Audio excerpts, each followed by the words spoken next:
We're all in the wrong places. Yay! Yay! Wow, let's just leave it like that. We're okay with it. Yeah, I'm good with this. If everyone. Zot turns his camera off and on, Fine, I guess. it says Welcome Brad to next to his name, Tablestory but- RagTags. Yay! There I we hope go. you're all. You know what's funny is right as he went live, my Roll20 music died on me. So I hope it's working for you guys. Oh, I hear it. Okay, good, good. Hello!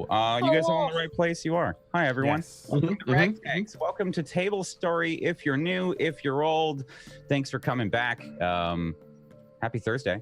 The curse is broken for yet another. Curse is Why? The curse Yet is another week. temporarily Every lifted. time. Yet another week. I said so. Listen, I'm like, Temporarily. I'm like, And the next antagonizing the curse, but then like, oh, I said another week. We'll never be cursed again, I guarantee. Just ballparking. How many of you guys are actually kind of like not feeling great today? Just there's one, there's two, there's three. Oh, look at that! Everyone's fine today. You know what? But we are here. Rare emotion Yeah. of anger Rare. inside my veins. Everyone thinks I I'm have an a angry rare person. feeling of needing to vomit. Okay. So we're all good. That's really. good. Yeah. I feel like we can method that though, me and you. Yeah. Your character's sickly. My Yep. character is currently experiencing a psychotic rage. Yeah. Peachy had a stroke. I threw semen at you. You threw an explosive You semen. did drop the semen. I gave it the Spider-Man. Do we ever agree that it would? Oh God, why? You all said it was now canon as demon semen. Okay, I said no. You were all like, "Oh, well, he said it out loud." Lavender Oh and no! brimstone. Oh no! What's that, Jay? It doesn't have to be canon. No, Jay. There's no way it can't not be called demon semen now. Oh, what a shame, guys. Oh Oh no. no. I almost called it that in the title, but then I was like, that's just gonna, That's Yeah, gonna no, that's remove us from the full algorithm bag forever. easily. there The goes title the was way YouTube better. channel. It's been a great 3 years, Brad. We tried. Why? And We you lost tried. it to demon semen. We tried and we lost it to demon semen. That was man. what did it. Sounds like the whole campaign. It was here. almost always going to be something like that. At least I didn't get any on me. What was the first table story show? Ascendance. Ascendance. It was Ascendance, Storm Kings. Were they officially? They had table story in them. Yeah, you're right. Yeah. Because they had Yeah. the old logo. Remember our Yeah, the first really logo? old one. The one that Whack really hates. Half of the long- reason. I feel like half of the reason that Whack joined us was so, So that he he could could fix change the that Change the logo. logo. Yeah. Like his job was done after that. That was the first thing. Like Yeah. he like came in, he's like, listen guys, okay. We have to change the logo because it's shit. It's like, I don't like it. That was a decent Whack impression. You even got the because. Thank you. Because. Because. Graphic designers, am I right? Damn them for doing Bloody things right. graphic designers. Oh my goodness. So why don't we go around the table real quick? Why don't we jump into the session so Brad can maintain his rage? We'll just do quick shout outs. Brad, start with yourself. Who do you play? Hello, I play Teldro, the Halfork. And normally he's a little angry, he's a little grumbly. But last week he went into a full-blown rage because he broke his beloved Great Hammer that was given to him by his mentor, the living mentor. He had two mentors. One was dead. The other one was Oldland Warstone, who trained him with the dwarven style of hammers. And he broke the hammer. And it sent him into a psychotic rage because he's on the edge. He's been on the edge since he died and came back to life and was given a time limit on how long he's allowed to be alive for. And then he broke the hammer and now he's like, I need to kill something. And so he ran all the way up to the area where there's something to kill. And that's where he is. He's in an extremely bad mood. He's very angry. Luckily, I'm also very angry because I've been playing Sekiro today and it's just made me so salty. It's unreal. So salty. So actually, I get to maintain my method acting skills that I'm very well known for as one of the greatest actors of all time. That's what we all say. Wow, Brad, greatest method actor of all time. Jeez. Best. Man. I'm trying not to hug the dog as well because it will reduce how angry I am. Oh Yeah. Or I can Easy. just crush him. You give me the dog. Crush things with love. Look at him. He's like, yes. And the dog. Yes, man. He's indestructible. I can't kill him even if I Hi. tried. Who do you play? I play Kesh, and Kesh is confused on why the door's just locked in front of him. And this weird, I think it was an orc just talking about a ritual to get rid of a banshee. It's like we should have talked to him first, but why would we? Yeah. No, man, you're good. They're gonna die. They're That's gonna okay. die. Me and Megan. Probably. Well, I'm gonna have to deal with Megan now, and it's just I've left the town on fire. I'm not. We'll That's about it. yeah, we'll clarify a couple things before we start today's clusterfuck. Peachy, what about you, buddy? I play Megan, who didn't have a stroke yesterday. Yes, you did. And why? I had a stroke yesterday. Chat told me I didn't. I just had a headache. But why did you have a stroke? Because I was playing Sekiro. Because you were playing which is- Sekiro. The game is so good. I hate that I can't do it justice. It's so good. Oh Is my it god. because you're bad. No. I've been watching hardcore Dark Souls players, and they're like, I hate this game so much, and they can't get past the first mini boss, and I'm like, that wasn't even difficult, bro. They can't get over the Dark Souls play Yeah, mode. It's not the Because I same. haven't played that much Dark Souls, so it's not like ingrained in my skull on how to play. You do have to like remove it though, because your brain does want to do Dark Souls stuff, and then you're Yeah. like, it's not working. Why? You have to get the dodge out of your head. You gotta You just have to rewire. That's gonna be stand the there biggest and thing fight for like me. a man. Yeah, the Yeah. dodge was like my bread and butter. Well, you don't fight anything in Dark Souls. You just avoid stuff and hit them when you can. That's true. Yeah. in It's so in Yeah, Sekiro, you the- kind of have Play to the whole game with fight that stuff. mentality. It makes every boss fight easier. Yeah. Fuck. What about this boss fight? Tuesday Gray. We You got can't roll. this. My character is Kale, a half-elf cleric who is kind of just permanently sickly, and I'm feeling a little bit sickly. So, like my buddy over there, I'm gonna have a fine time with some method acting while don't Tuesday die to a banshee. messaged us like, guys, I don't feel well. I don't know if I can play. And we were like, And Brad literally don't said, care. "Go get a coffee, get medicine, and get your ass in there." And I was like, "He's right. I got this." Oh, And I it was did so it. mean, but she's here. She did it. I feel kind of bad, but then I started my stream and I didn't see any messages after that, and I actually just said it as a joke, expecting you to like go and get some I'll- rest, but you're here. I'll have a bath and a nap after this, and probably be none the worse. For it, Yes, but Tuesday. don't You know feel what we bad. call that in London? Double odd, mate. You're double odd. All right? You just earned your double odd badge. Woo! Someone go and design a double odd badge. Shop it. Yeah. Kale. Send it. with a- Send it to Kale. Yeah, with the double R. By the time they do it, we'll already be dead. Yep. Yeah, it'll be on the grave. You're not wrong. Because last week. Costs. Because last week you all severely kind of fucked up. Did we skip Zot? Not all of us. No, we didn't skip that. Oh, okay. Yeah. It just Nah, wasn't just very. wasn't. I'm falling into my own Yeah. My own- Oh, yeah, you were second. Yeah. I was, sadness. Yeah. yeah. Peachy was third. Yeah. All right. You're making me doubt myself here. They're all blending. Last no. week, you guys severely fucked up. Over the course of your adventure here, you've been traveling across the plains from a city named Finbar, only to end up here in the eastern range of the Thrall Peaks, next to an orc encampment, and now found yourselves. I'm gonna do it one more time to you. Sorry, Brad. Now found yourselves outside of a monastery. You all adventured inside of this abandoned city, seeking the well or the fountain or whatever it might be that contains this water that you've been told about that will cure Kale's ailment. Ailment. Ailment. Ailment. Disease. The Wow. Kailman. The Kailment. I'm not even mad. Title. And you've been walking through this like lonely city with the wind kind of ripping through it here, this frigid, cold wind kind of knocking these doors off their hinges and making them rattle around. Windows have been banging into themselves. And as you progress through the city, Megan got a little antsy.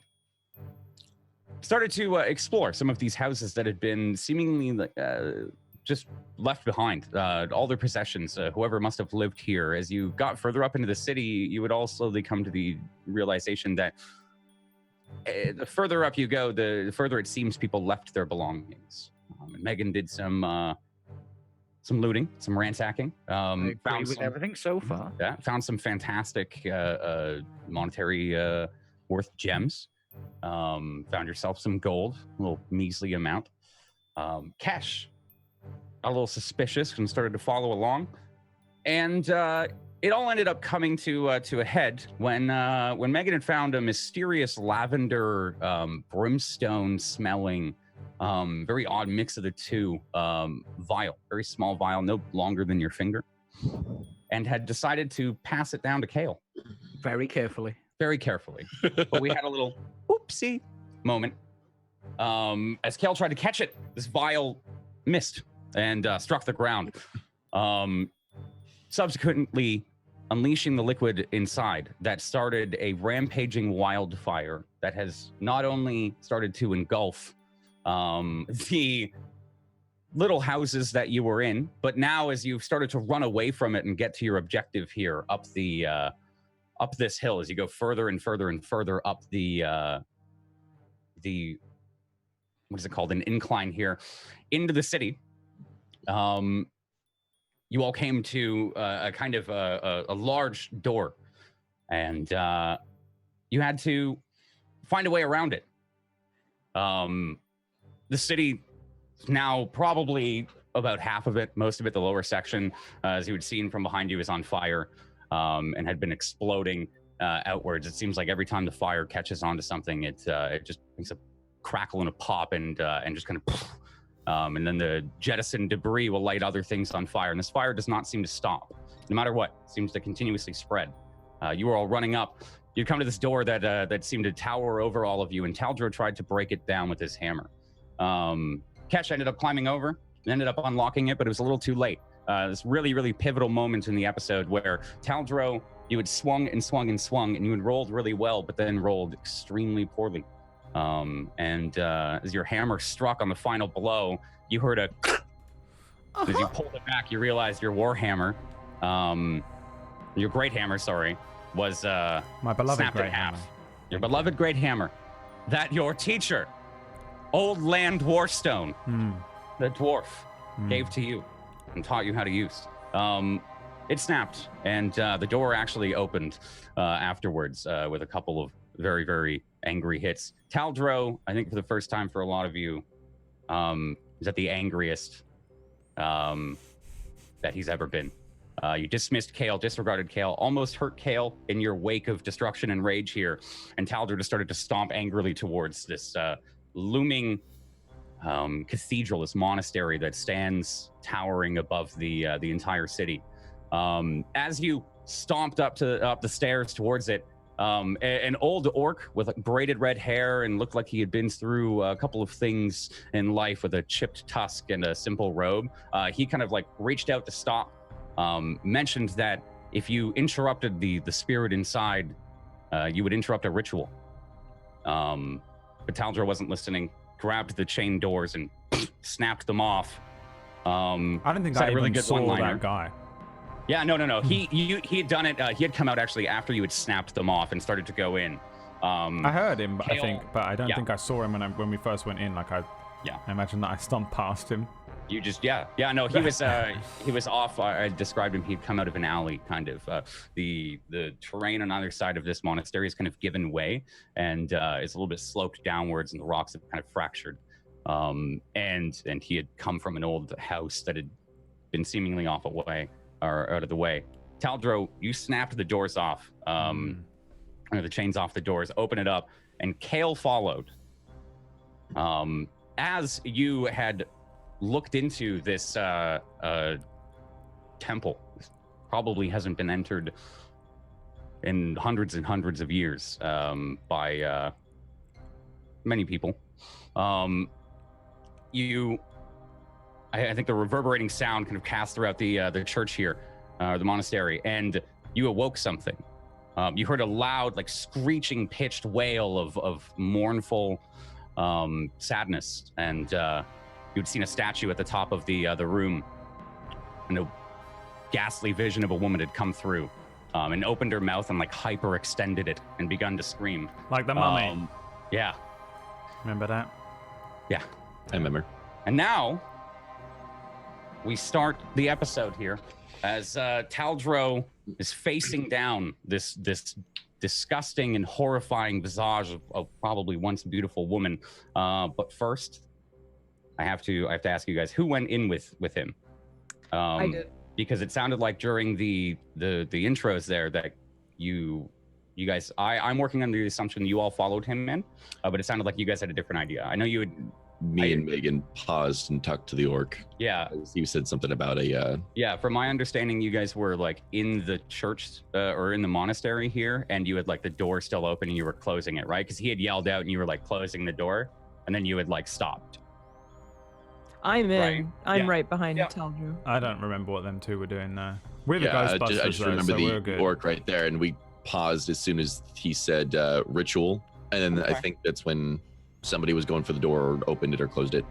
Okay, cool. So you guys want to be outside of the door here when the fight starts? I would assume so. If the orc is like out there, I'd probably be just like pausing for like half a second. Okay. What he said sounded important, so Megan is also with. Yeah. Okay. So we'll start with Taldro and Kale for a moment here, and what happens in the. We'll just put Kesh, you and Megan are just at the bottom of the screen here.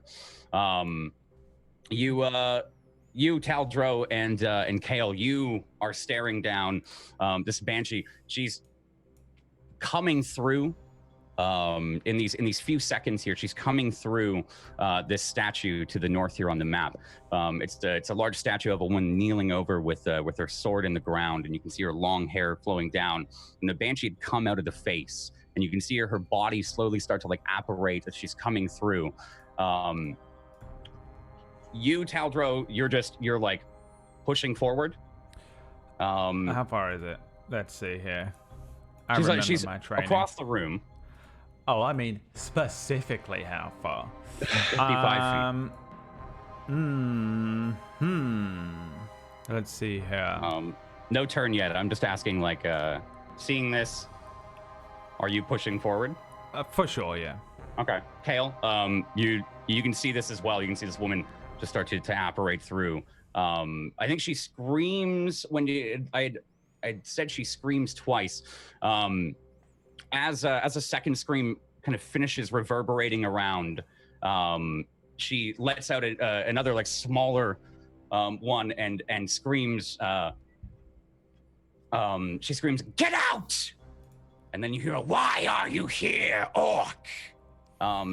Megan and Kesh, you can see this on the other side as there's the orc that's addressing you, and he had just said, "Stop! You're going to ruin the ritual." And you hear a kind of terrifying, ethereal voice ricocheting and echoing out throughout the courtyard here and from the church inside. What are you two doing? Ritual? Yes. Ritual. And as he hears her scream, he goes, He awoke her. There's a ritual to stop her. I've been planning it for weeks, and now he's awoken her.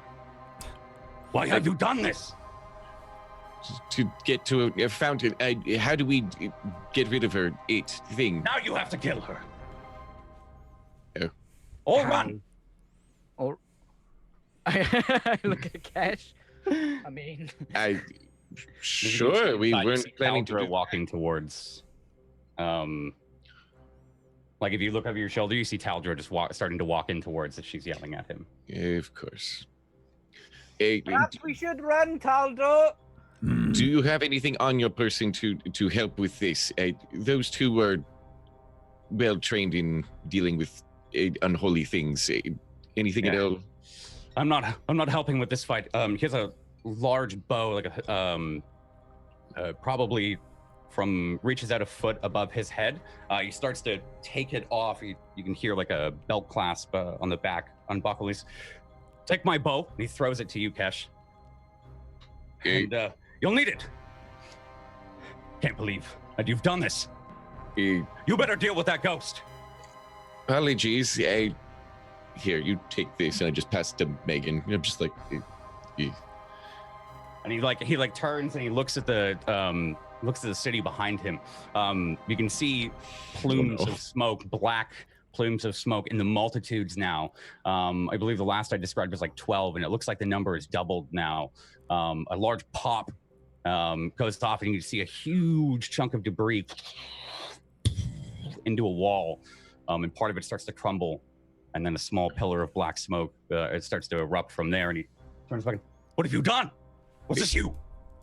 No, now you see why we have to hurry. It's very important we get this done. Mm-hmm. Yep. I have to save my people.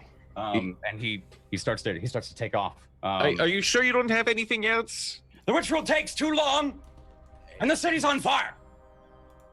Fantastic. Thank you for that. You know how to use one of those, right? The bow? Well, kind of. I remember you almost shooting me, actually. It's a longbow, right? Yeah, it's a longbow. Yeah, I'm not proficient. Do I look? a- It's like 4 times the size of me or something. Do I look like I'm gonna use this? Eh? Can I appraise it? Yeah, give me in this moment a quick Arcana check. An Arcana check. An Arcana check. As 5. you look it over, it's a beautiful like raw bow. It looks like it's been made out of a combination of metals and strange woods. Like they kind of come together. There's a slight vibration, slight humming as you're holding it, but as you look it over, you can't see anything that would indicate its worth. Expensive because you can't indicate its worth, probably. Right. Yeah. Is it like, just glancing at it, does it look like an elven type of bow or any indicate? Okay. Yeah. Is there any way I could just kind of glance at it and be like, okay, this is this type of bow, or is it something a little bit more complicated? It's like mahogany. Roll me a perception check real quick. I will Makes the roll. bow out of mahogany. I love how you guys Stupid. are having fucking I know, Antiques I know. Roadshow out Yep. there. Right? 22. Right? Antiques. Don't worry. Don't worry. Yep. With a 22, no, you can't determine anything right now. I think Holy there's crap. as you like look it over, there's a moment as you're staring at it, and then from inside the church again, you hear leave, Vork! I told your kind not to come back. Shit. Um, And Probably. what do you guys turning around and just looking at them too, just kind of like walking forward. I'm Yeah. still by the door, but yeah. Can I wear the longbow on my back? Yeah, you can string it over as you two start to walk into the monastery here.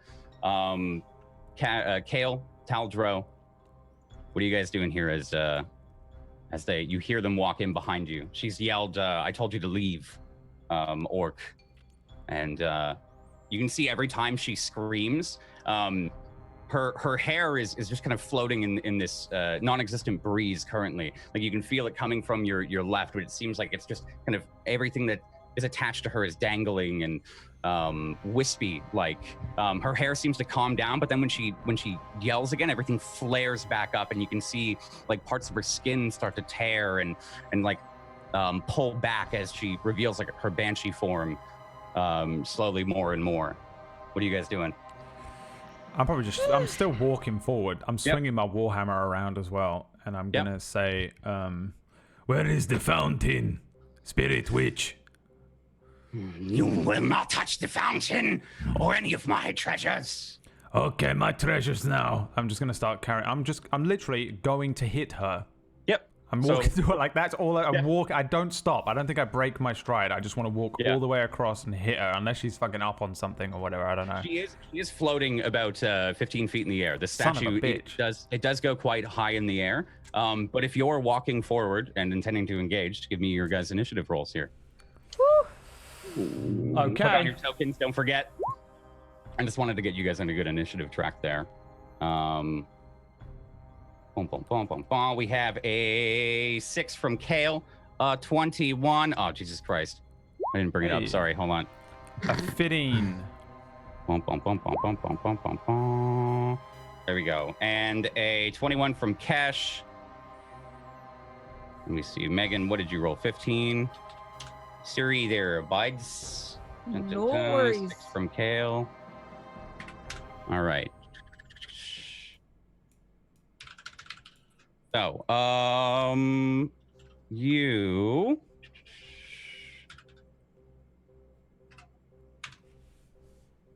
go first, Kesh.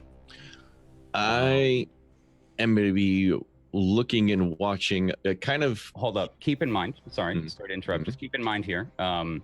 You're walking into the church here just a couple moments late as Taldra is walking forward. Okay. I just wanted to make sure that was. So you're a couple feet back here, and sorry. Yeah, I'm gonna try and keep up with like Taldro and Kale, kind of keeping the distance, just observing and watching, making sure that any opportunity I can take to assist is gonna be taken immediately. But holding action until then. Okay. What action are you holding? I'm gonna be prepping silence. Silence? Okay. Silence. Any type of like shriek or any type of like scream, wailing, anything really that's going to be coming out of it that's overly threatening. Okay. All right. Where are you casting it? What's the range on that? Just so we'll deal with it when it happens, if it happens, actually. And that's 120 feet. Okay. Perfect. Taldro, you can hear like Kesh kind of set up behind you, and he starts to mutter something. What are you doing? Is she's floating up in the air about 15 feet up, as she's still kind of coming through this statue. She's almost fully through now, and little traces of her like long willowy dress only remain inside. If you look on the map here, the pedestal that the statue is kneeling on is about 10 feet up. And then she's an extra like 5 there, just kind of in the middle of the statue to give you guys the 3D space. What do you want to do?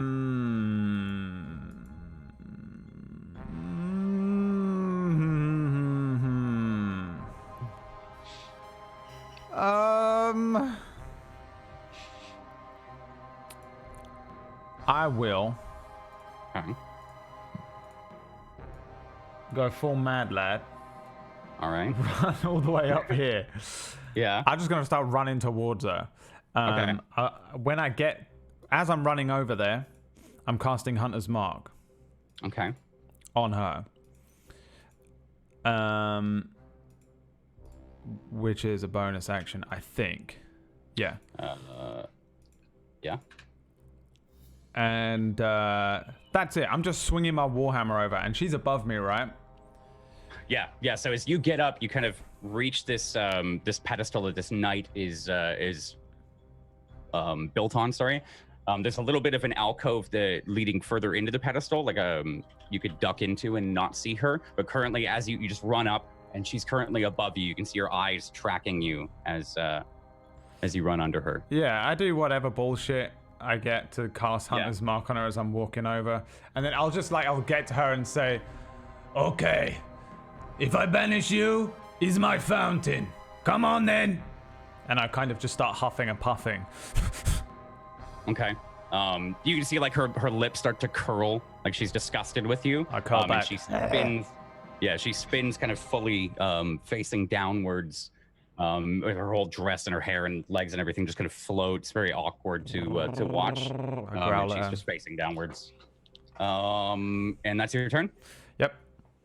How far did you go there? You were dashing? 45, yeah. I did my action to dash. All right. Megan, Taldra's already like run up and caught up with the banshee here, staring up under her. What do you want to do? Well, first of all, I'd like to fuck that shit. Is that an actual ladder here to get up to a second floor? Yes. Yeah. Can I get up to the second floor with my... What's this movement? Yeah, it's 10 feet up the ladder, so... So 15, 10, and then another 5 to get over. Mm-hmm. So I'm like behind this pillar. Yeah. So I probably can't get a shot off there, can I? Oh, you can duck around the pillar. Like, well, it's it's not like it's a 15-foot wide pillar. It's probably about 5 feet wide, and it's kind of occupying this space above you. Ansel maps can be kind of weird, sorry, but no, it's fine. You can duck behind the pillar if you want. Do you know? Actually, I'll use my dash as a cunning action. Okay. And I'm just gonna throw my short bow at her. Just there we go. No, I'm gonna shoot her with my short bow. Okay. Is that? Oh yeah. Never mind. He gave you a longbow. 20. That's Oh. She's Oh, flying, man. right? So I probably don't get advantage on that. Sorry.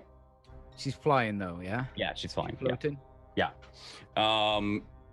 It's a hit with a 20. Give me the damage. All right. And where did I close my sheet? I don't know why I did that. That was stupid. 10. 10. What? Holy crap! Damn, you got a 6 on the Sneak damage. attack, because he's next to her. 2d6. No, he's currently he's like not. below. Yeah, he's still 10 feet under her. 10 feet. Right. Okay. Yeah. Damn it. Sorry. So 10 damage. All right. So what happens here is as she turns to face you, Megan, you run up. She begins to like kind of go down for Taldro, and then suddenly you, Kesh, and Kale, you just see a kind of strike into her. It goes through her, but you can tell Taldro up close. It kind of tears something. It looks as if it struggles as it hits her and almost loses a lot of its momentum. As if there's some kind of air like trapped inside there that just slows it down. You can tell it hits. She reels in pain, and her entire face finally fully transforms. All the skin peels away. She lets out a and it just in pain. Her somewhat nice dress, like although it's tattered and frayed, it's quite beautiful, like up on the top and the torso. And it looks like it was once beautiful. It begins to get more tattered and more teared, and it just kind of tears in the fabric there above you. And she almost grows in size a little bit in her rage. Good shot, Peachy. Not good enough, Jay. As she starts to scream again, you can see her mouth opening up. Comes to Kale's turn. Okay. You can see she's visibly angry now, fully like enthroned. This kind of like strange aura comes off of her for both you and Taldro, because you still have your shit up, right, Taldro? Detect Good and Evil, or whatever it's called. Oh, I don't know. I don't know how long that lasts. Probably. It's been less than an hour. Like, you guys made it through this pretty quick. So Is it an hour long when that you look at her, you Divine can see Sense lasts? I can't. Oh, was it Divine Sense? Okay, never mind. I think that's what I did. Yeah. I'm gonna move up to close the distance a little bit here, and Okay. do something I've never done before, which is cast silence. Do I just click upon it? Yeah, give it a click. I haven't seen this spell in a while. So for the duration, no sound can be created within or pass through a 20-foot radius sphere centered on a point you choose within range. Any creature or object entirely inside the sphere is immune to thunder damage. Okay, and creatures are deafened. All right, where are you putting it? Right. Ooh, she might move. Well, it doesn't matter if she moves after, right? Yeah, keep in mind she's also 15 feet up. Okay. Yeah. I'll just center it on her, Okay. like in, Okay. horizontally and vertically. Yeah. Do you think it looks like anything at all? Do you do anything as you cast it here? I don't imagine this looks like much. If you saw anything, maybe just like cloudy lines or whatever, or sound waves or something. I'm not feeling very creative about it, but yeah, no. Oh. so you probably don't see much. Okay. I think it like maybe as you cast it on her, this kind of radiating, just like a sound wave, like you'd said, kind of out. Taldro, it kind of I think it catches like, from this point, it would catch like your head, like just a little bit of your shoulders. You just silence me as well? It's a radius. It's anything. Just a little bit. So as she's like, Lucky I already cast this my arrow hits spell. her, she starts to go into a rage and screams. You can hear like these guttural cries here from her in pain. And then suddenly, boom, and you have no sound. I'm at laughing all. at her. I'm trying to goad her anyway. Yeah. Okay. So that was your action. Do you have anything you want to do for bonus action? No, that's it. Okay. Comes to the Banshee's turn. She, like, you can see she reacts almost violently. She opens her mouth there and just kind of lets out. You can see it hyperextends. And Taldro, she's looking at you. She's trying to, and it's not something. Obviously, it's not working. And then you can see her, she's trying to talk to you. And in a face kind of contorts in rage, and she starts to move as she snaps her head towards Kale. Oh god. Let me see real quick. Hold on. Okay, yeah. So she's going to. Is there any bullshit? Okay. So she's gonna start to. You rolled a wisdom save last episode, right? Sorry, I just wanted to make sure. Yeah, against the two her of you. bullshit. There are two of you. Yeah. Yeah. Watching the banshee charge for it, like, does she seem like she's about to like scream, shriek, or anything like that? Because I still have my silence, like, waiting. I don't think you can tell. Like, you just see her, like, her head snaps over, and she seems angry, and she almost like almost childlike, like she's like fits her arms down in frustration, like a temper tantrum. All right. And then starts to like and glide over to her. Okay. But as she gets towards Kale, you can see that her mouth is like opening further and further and further and trying to extend. Roll me a wisdom saving throw if you're looking directly at her, though, Kesh. For wisdom saving throw, please be good. I'm not gonna die. I'm gonna die. That's a 4. Ooh. Okay. You now have the frightened condition as you see here. You see this, and you start looking at her, start watching her as she's flying towards Kale. Kale, you're unfazed as you had seen the initial transformation, but it almost like kind of, oh my god, you know, like Kale's in some serious trouble. What do I do? And you kind of have that panic, like freeze moment. You are frightened, and you can repeat the saving throw at each of any of your turns here. But you take the frightened condition here. If you need it, I can read it out. Yeah, I'm guessing it can't really do anything, right? Post it in the chat here. Chat. You have disadvantage on ability checks and attack rolls while the source of its fear is within line of sight, and you can't willingly move closer to the source of its fear. So I think your silence might still go off here. Yeah. Kind of want to make you do an ability check for it, though, while being frightened. I'd be down for that. Yeah, if you're freaking out, even if you're concentrating, yeah, you're still gonna, like, you know, you can mumble. Okay, roll me.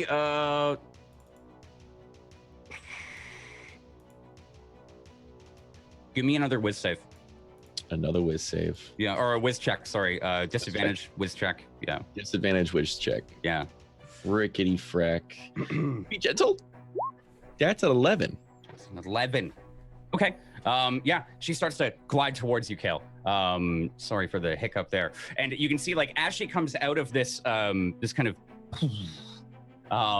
that you had centered on her, you can hear the scream that gets louder. It's like immediate, just like at the highest pitch and full of anger.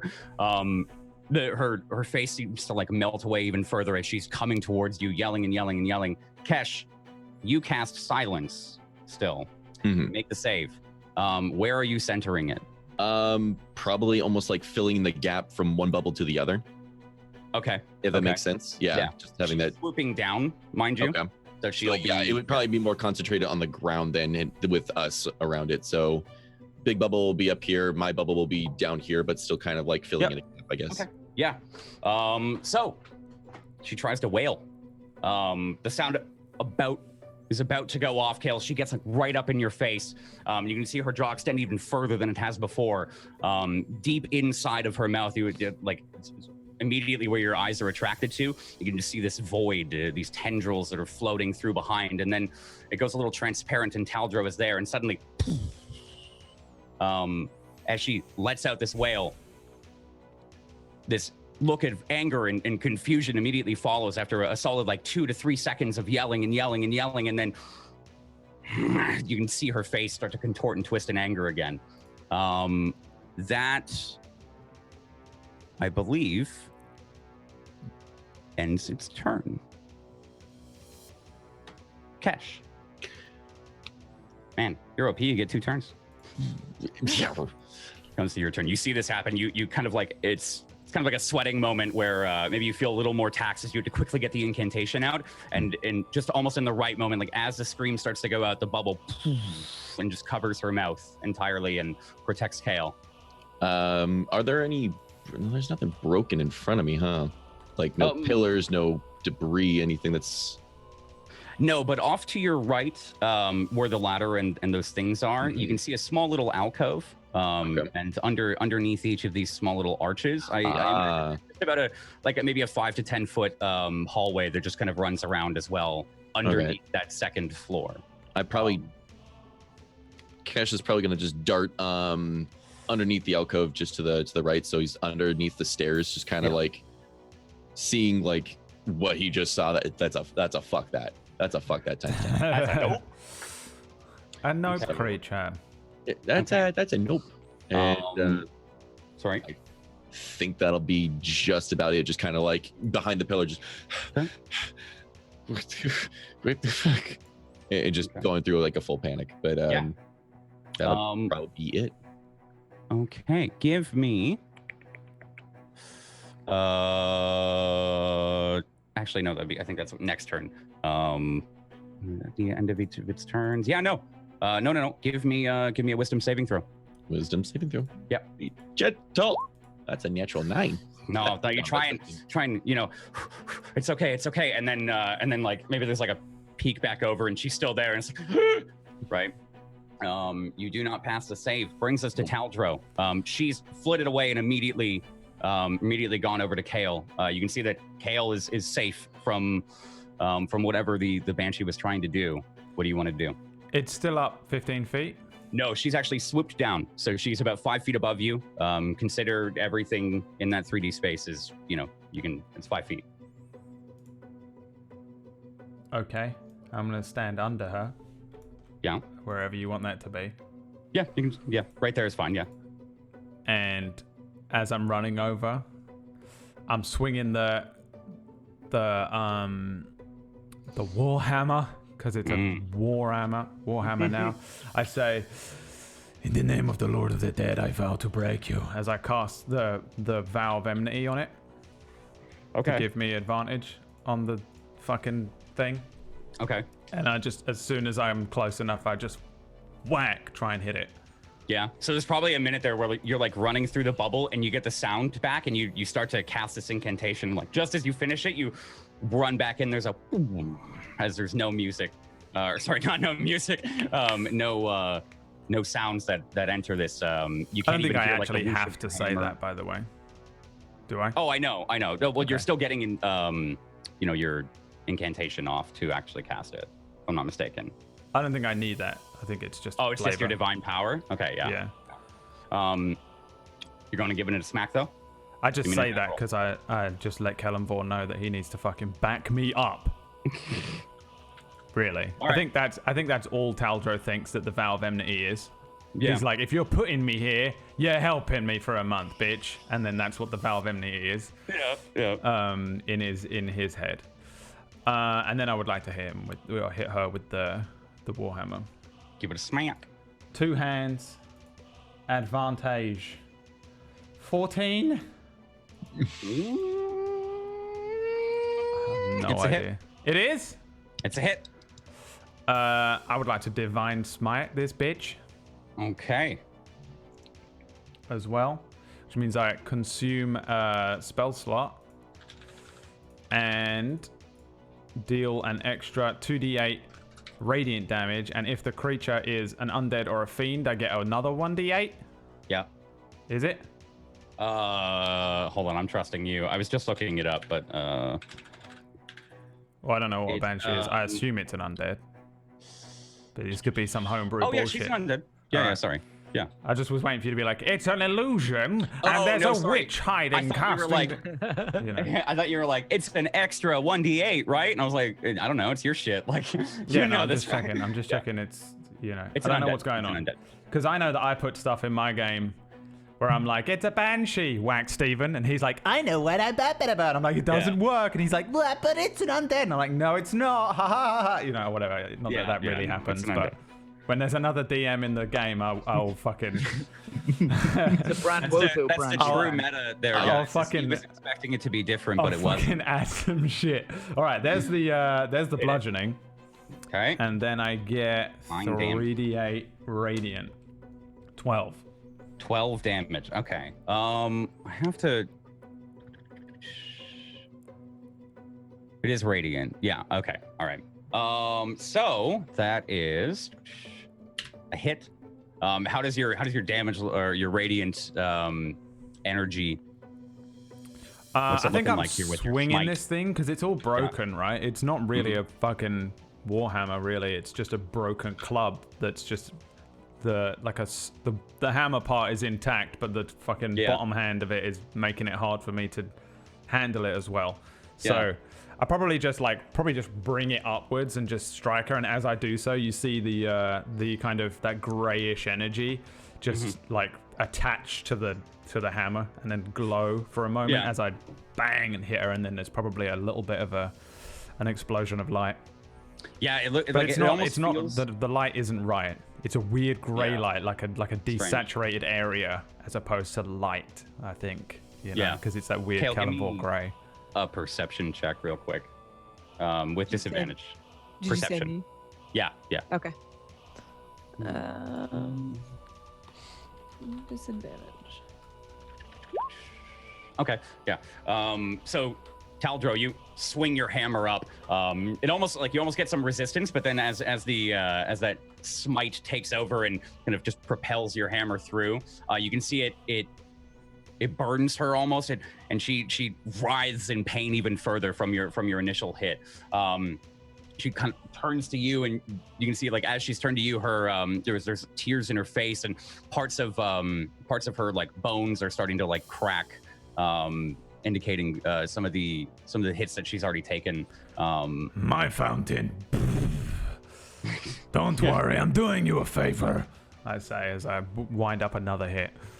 And it all comes out as nothing. Yeah, I mean, I'm saying this. I probably am not Oh, I even know, yeah. aware This is of gonna the be the silence. most I'm just like epically silent battle.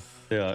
Pitbull. I'm running in. Not a single sound has been fucking heard, but bulldog. you just see these massive explosions. And Kale, you notice like you can see almost through her body there again, like I had said, and you can see like as Taldro brings his hammer out and it's fully in this rage, this all-consuming rage here. There's something different, like I think that like fully clicks maybe about him. And then it's Megan's turn. Megan, What the fuck is happened? are you looking down at the Banshee, my friend? Yup. Give me a wisdom saving throw. I mean, I would have looked at it to shoot an arrow at it, right? Yeah. Saving throw. Boom. I also, oh, nice. I don't think she was looking directly at you, guys. I didn't make you roll it because she was looking down at Taldro, if I'm not mistaken. Oh, okay. That's when she was like talking shit, but not really like Yeah. pissed off.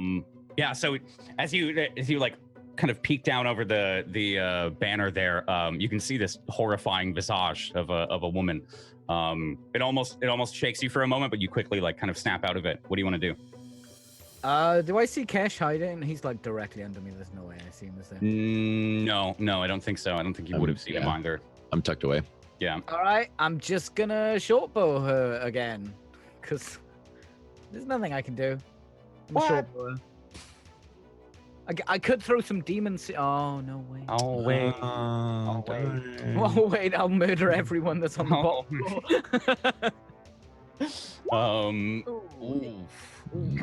Yeah, so I think at that moment that you're steadying yourself there, you pull the bow back, and maybe you don't give it enough force. It just kind of skitters off the floor just nearby.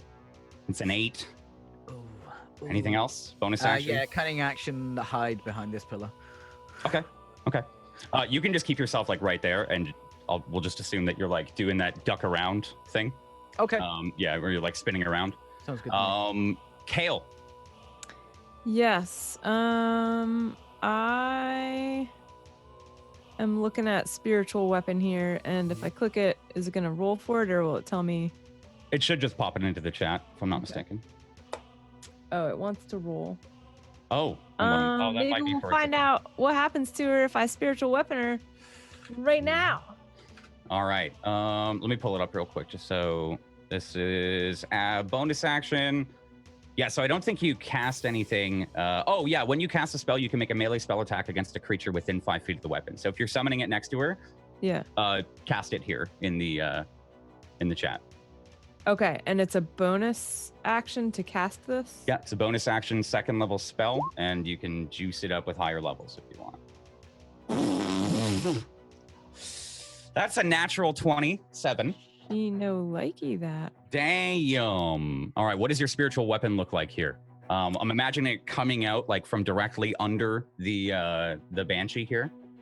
So I think it probably looks a bit like a mace, but it's got that teal kind of color to it. And it's going to hit. Help me understand this again. How's it going to hit? Well, I feel like you're summoning this, right? You're summoning right, this. I'm summoning it, and then it lives near her for a little bit. Yeah, it's. And it hits if I hit her by another means, or. When you're on your turn, you can use a bonus action to move it and/or make an attack. Okay, so now I can. I think this is like a big. So right now, as you're summoning it, somewhere. it's attacking. Like it's attacking almost as it's coming up. So like if it's a mace, and it's gonna like swing probably however you want it to look. But you hit a natural 20 on this, so it's however you want. Okay, and then when I go to do the damage for it, I can choose for it to be at level 2? No, you would have had to cast it at level 2. Do you want to cast it? Well, when I just clicked on the damage, it's like cast at what level, and it has like a pull down. When you cast a spell using a spell slot of 3rd or higher level, the damage increases by 1d8 for every 2 levels above the 2nd. No, you would have had to cast it. You would have had to be like, I'm casting it at like 3rd or 4th so level. So I select level. Yeah. Oh, I can't select below level 2. Yeah. So it's asking you on the hit there. It's asking you what level did you cast this at previously, and you didn't say anything, so we're just assuming 2nd level. Okay, gotcha. Yeah. 11 plus 2. Damn. Yeah, your mace comes out and almost like it swipes. I think this like large, like 5 foot long mace, just kind of with a that like teal energy that Kale is always signature to. It swings out of the ground, almost like comes to life out of this energy, and smacks the banshee square in the face. As her face is she's like yelling at Kale, turns to the banshee, and then turns to Taldra, turns back, and boom! This huge mace smacks her in the face. Who are you gonna call? Taldra and Kale. Let's go, bitch. Just want to make sure that she's dead, because she's dead. Okay. She has exploded. You deal 13 points of damage to her. You can see it visibly affects her, and she seems almost scared of it, like she's kind of recoiling back. And that is your turn, if I'm not mistaken, yeah? Yeah, probably. All right. Well, let's just hold on. Let's make sure. It's a spiritual action. No, it's a bonus action, so you still have an action if you'd like. Oh, sick. Yeah. Okay. Oh, crap. So if I can now do an action, I will probably Sacred Flame her. Wait, okay. But inflict wounds, I have to be in range, which I am, right? She's floating above, but she's still 5 feet. Yeah. All right, let's try this then. Can you do another spell? What's the rules? That was a bonus. Spiritual was a bonus. Oh, but it was a bonus 2nd level, actually. So is inflict wounds, what is it level? Is it 2 or 1? Let's see if I look in spells. Inflict wounds is... I think it's a level... I thought it would be level 1. Yeah, I think out of most of the spells you can cast here as a right now is a Sacred Flame, because it's a 1 action, but it's a cantrip. Gotcha. It's an evocation cantrip. So sorry, I always get tripped up on this. No, Okay. it's always, we're also playing with that home rule as well, right? So we're trying to get used to it. So There's one tiny little secret. no 1 damage. I love it. So yeah, this hammer smacks Kale in the face, Yeah, or Kale. smacks the banshee in the face, and then and she's like, recoiling and staring at you. It's just like a little measly. Take Like, that. yeah, And that. She fails to save, so kind of comes down and strikes her.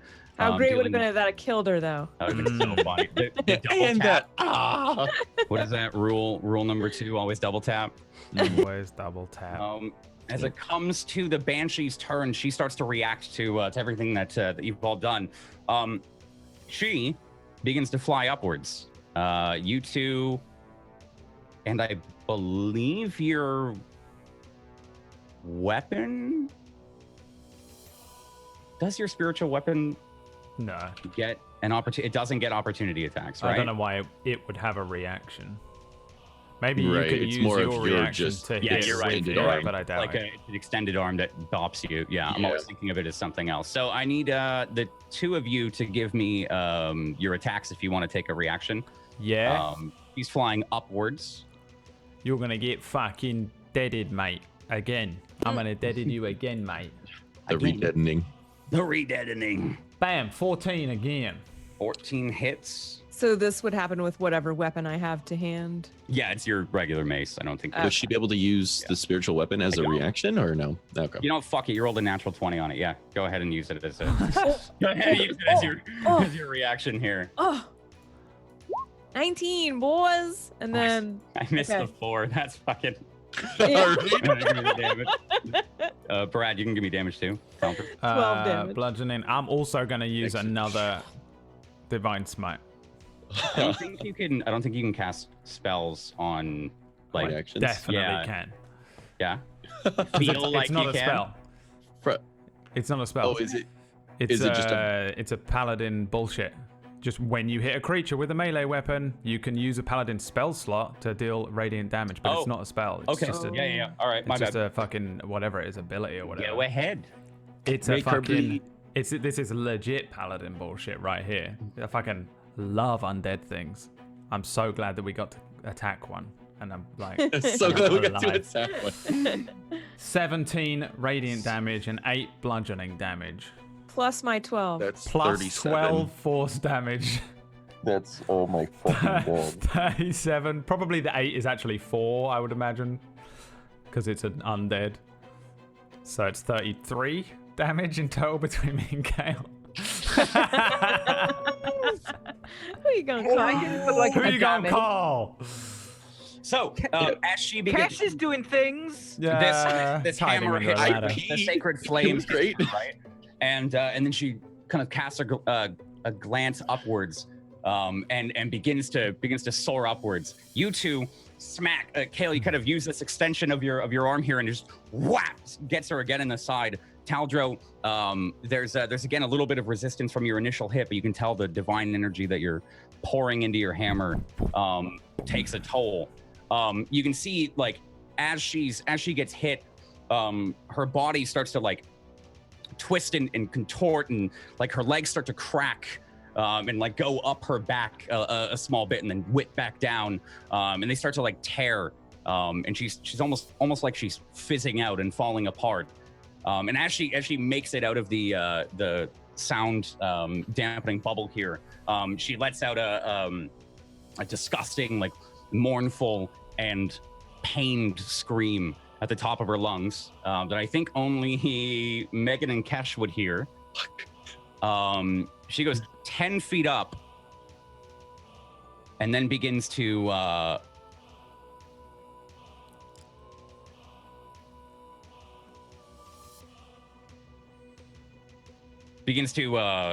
sail or soar north here on the map. She goes up to about the second floor.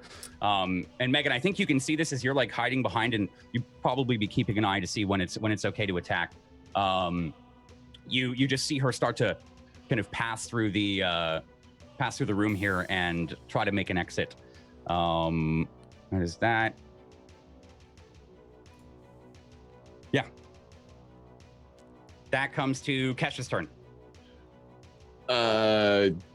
Still hiding behind the pillar. I peek out. Do I see her like kind of taking off and everything? Like just able to, or has she cleared like the I guess line of sight? No, she's still fine. Okay. I can't run towards her, so Yeah, you'd peek out and see her, probably. Yeah. I'd probably just hear her and probably just maybe stealth, maybe cling to the wall a little bit more, maybe Okay. come up with a plan. Yeah. Myself. Try and figure it out. Okay. Yeah. So just gonna try and stealth and then sit there and look pretty. Okay. Taldro, you see her Yes. flying away. She's soared up. Yeah. You can see like her. Oh, do I need to do a wisdom saving? Oh throw? yeah, give me a wisdom saving throw. Sorry. Are you still looking at her or no? You're ducking back in, right? Yeah, duck. Yeah, I looked at Okay. Thought that's what you had said. heard her and then so Yep. that's a natural 20. Damn. All right. So yeah, as you see her running away, maybe there's like a, come on, get it together moment, and maybe you dig deep into your monk training, do some quick guided meditation in 3 seconds, find your inner chi, and you are no longer afraid. You feel like you can take her on. She's just a spirit. She's already died once. Megan, it's your turn. Rallied. The banshee is flying and screeching as she's running away, like almost tumbling in the air. She's making noise like Brad when he plays Sakura, right? Mhm. Yeah. Tumbling and screeching around the room. Yeah. That's exactly, yeah. It looks like she's trying to leave. She's on my level now. Yeah, she is on the second floor, but Peachy, no one's on your level, brother. you're not on her level there yet, buddy. I love him. And she's kind of going this way, yeah? I'm trying to fuck him up. Yeah, you can tell she's He's going gonna kill past, steal this. this statue here. He needs to kill steal it, really. Against the statue is a like the back of the statue is a flat stone wall. It kind of looks like she's aiming herself for that, like there on the map, Okay. northwest. Let's have a look. This way. Alright, I'm a sprint. I'm gonna use my cunning action to dash to get the way she's going. Okay. I wonder if you did enough damage for me to get a kill on it. I'm gonna try with my short bow. Oh, and I changed my mind about that try. Oh yeah. Yeah, Okay. Okay, Tiger Rider. Nuh-uh, not today. Not today. I cancel today. my move and do something No, else. not today. I love you, Tiger. Yeah. So you quickly catching up. You're kind of keeping her in your. The banshee where? The banshee. So There's the angry. banshee. We found it. Keeping her in your vision. The pillar passes, and you finally get to a point where you're running alongside of her, and then you kind of skid, come to a stop, and pull. But I think you get it. Just like a second too late, it just through one of the tattered, frayed dress parts. I'm trying to be really cool and just slide past the pillar and shoot, but I just shoot into the pillar. Okay, you just jump. And then Oh you're out on my the other god, side, I didn't do any Hunter's Mark damages. Oh. Sorry, I'm Sorry, sorry to buddy. interrupt there. It's just that it hit me in that moment. It was like a sucker punch. Carry on. Kill me. Sorry, buddy. It's okay. Like kill steal? Yeah, So that would need to angry. be a thing. Kale. Yes. Oh, actually, that's your turn, right? You did cunning action. You did, yeah. Okay, Kale. Sorry to jerk you back there. The banshee still, you can see her like aiming towards the wall, tumbling, and her kind of like incorporeal form, frayed and tattered. What are you doing? And she's trying to escape. Guiding bolt. Guiding bolt. Do you have that Oh. prepared today? My god. Oh my god. Please. Yes. She doesn't, because otherwise Jay wouldn't have asked. He's been in our character Nope. sheets. He's like, how are they No, gonna I kill totally this don't. thing? Balls. Fuck. Crap. You I'm can make sorry. I water only though, thought I right? did because I have it on my front sheet. and I was Guiding like, bitch! Fuck, I mean, what is it called? ah. All right, what can I do? Sorry, guys. It's the glasses. 200 IQ. I'm Just- sorry. Yeah, yeah. He's got this. All right, I do have inflict wounds No. prepared, but is that a touch? That's a touch. Yeah. Right.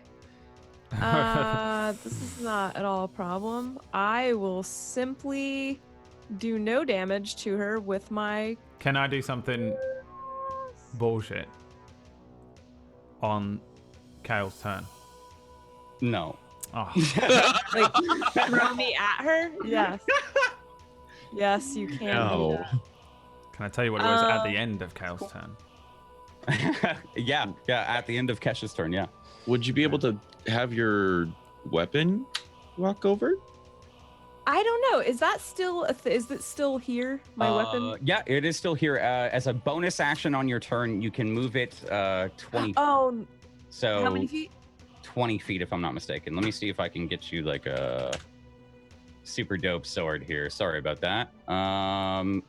Or not a sword, a mace. Right, so I can't move it the full distance to her, huh?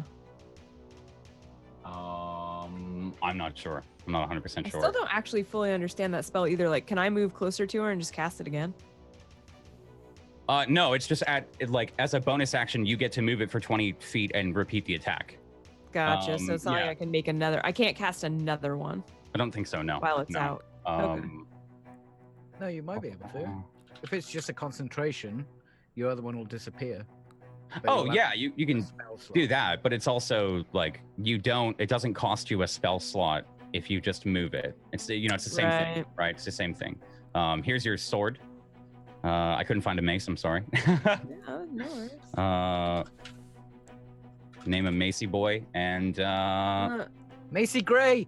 Mace. So it Macy couldn't. Gray. You it can can't- control it. And she's how many feet up? She's currently 10 feet up, and from your sword, she's 35 feet away. Right. So even if I moved over to her and then cast it, I'd still have to move it to get up to her, which would be. I think the thing is that you can only move that 20 feet, so I don't think you can put it Yeah, without it's- recasting. Oh, I'm thinking about recasting it though. You could recast it from where you are. Right on her. Yes. Okay. Let me see. Yeah, if that's legal. That's totally what I'm doing. What's it called? If that's Well, legal. the range is That's legal. the range If is 60 that's feet. legal, I'm gonna take that.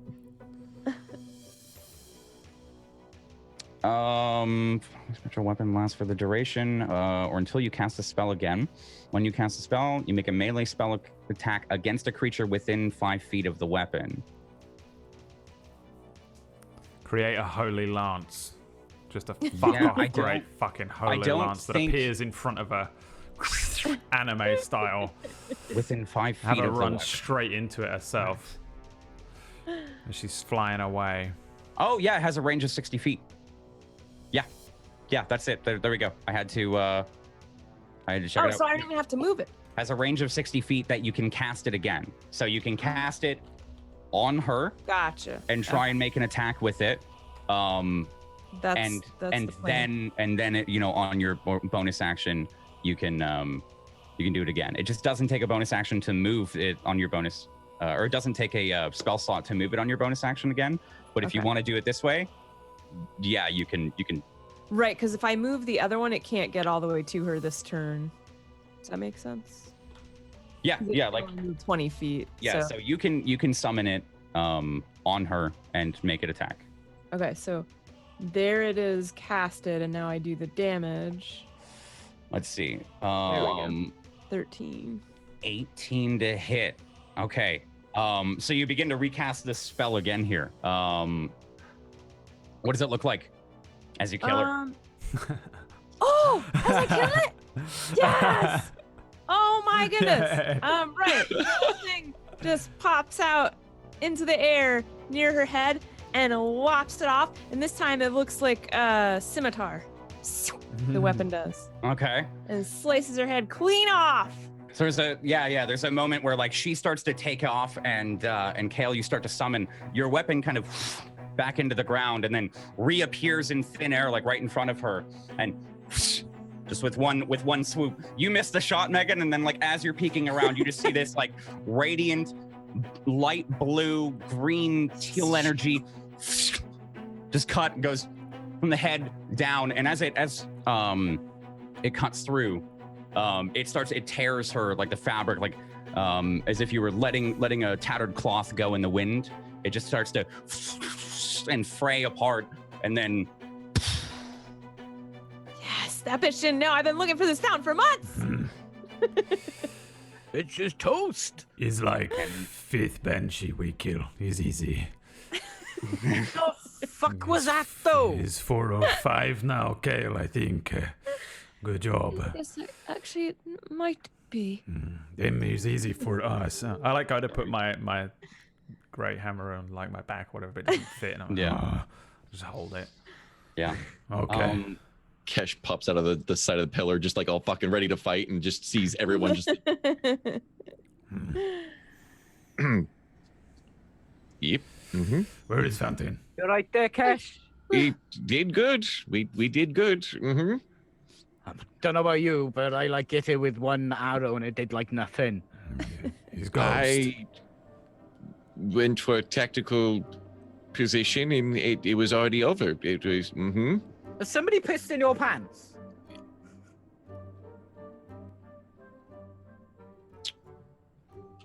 Are you rolling a piss check here? Maybe. Rolling a piss check? No. 15. No. Oh, it must have been a light. It was Are snow. you sure you're right there, bud? We're fine. Town is still on fire. Fountain. Fountain. Fountain. Megan, do you see it up there? I'll tell you when your DM asks me. Give me a perception check. Oh. I was You guys are left acting, with Jay. kind of the- Acting. Oh, yeah, sorry. I thought you were still acting. No, as you're up here and kind of the fight kind of dies down. Looking through a couple of hallways here. This upper level here, the second level of this room, has a couple of hallways on the right side, and on the left side, it seems like the church has been destroyed, and you can see some sunlight leaking in. There are 3 passageways on the right side here. No fountain, no indication of anything. Just looks like plain and bare stone walls from where you are. And then you look back into the courtyard here, or into the room here. You can see it goes a little bit further down to the door, this second level, but no fountain. Is there any up door? Up stairs? What's up, door? Up door. No, not that you can see here at least. I think you could all tell. I think I told you as well that there's about 3 or 4 levels to this monastery, as you were walking up to it, but you can't see any way up here. I don't see anything. Can I stick my head out over the banister and look up? Yeah. Is there another level there? Yeah. As you look out, give me another perception check. A perception. A perception check. Perception. Oh! Boom! Natural 23. You can see through the wall. Yeah, it's a nat 20 there. As you peek out there, you have to go out a little bit farther than you imagine, but you can see a 3rd and a 4th level, and on the 3rd level there, you can see it looks quite ruined, but there is it looks maybe more regal, like it belonged to. There's a couple of banners and some like nice candelabras that seem to hang. A couple of them are lit currently. You can see it like maybe the small flicker of a bit of light. I hate both of you so much. Honestly, so do I. I have no control over this. So Hey, Lamel. it might be. Let me have a look up there. I'm gonna grab some pitons and I'm gonna scale up. Okay. Real quick, while Megan is kind of like inches around and starts to, like as he's putting it in. What are the 3 of you doing down on the bottom? The other orc isn't here, right? He ran off or something. Yeah, no, he'd run off. took off. Like, I don't I'll think probably he'd go like back, but- walk past Cash and look out the door for him. Like, where is Freddy Orc? The one which was shitting himself over this little pissy ghost. He saw this smoke and took off. He went to help or something. So he's going to be busy. Should we just poke around and find it ourselves? I suppose Yes, we so. must find the fountain. Yes. And as I say that, I'm looking around on the bottom floor here to see if there's any hallway or anything to go down, or if I need to go up. Okay. Give me a perception check real quick. You guys can all as well if you're looking around as well. Yeah. Taldro, if you're back at the door, I want a perception check from you especially. 12. It's your daily. How hard did you guys fuck up? 14. Taldro, as you look out the door with a 14, you guys did fuck up pretty hard. As you quickly open the door and you're checking, you can see the fire has gotten much worse from when you had maybe broke into your rage, and it's starting to creep towards your general vicinity. The smoke looks like it's kind of coming much closer and much closer as the doors. come on. Okay, and just for reference as well, so you guys can remember this. This monastery is at the very kind of top of this rock. If you guys can see that there. I hope it, okay, there we go. So it's kind of creeping up and like, as you've come up to the front door and you can see some of the terrain is given out on the sides. It's also given out a little bit in the back that you could see.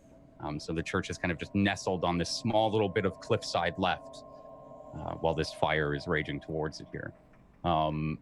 Your perception checks, 14 and 12, and you're looking for the fountains you guys had said? Yeah, that's... Yes. Okay. So as you're looking around the bottom level here, the left side seems to be destroyed, as if some, like, the second level is kind of caved in. There's a little bit of a ramp, and why doesn't it do this? Gosh dang it! There we go. Sorry. As you look on the right side here, you can see a lot of supplies, a lot of like military armaments. There are some sick beds that kind of line the outer hallway underneath that second level where Kesh has been kind of hiding the whole time. There are some like sick beds that are like white linen cloth laid over. Seem quite old and quite ruined, but so far no fountain, just only passageways further into the temple. Listening to the chains get dragged, I don't like that at all. That's fucked. You can hear some sounds throughout the temple. They're not chains dragging. I'm sorry. Not a body. It's fine. The haunted part is a little over here. We'll swap over to this for you, just for you, Zon, just for you, buddy.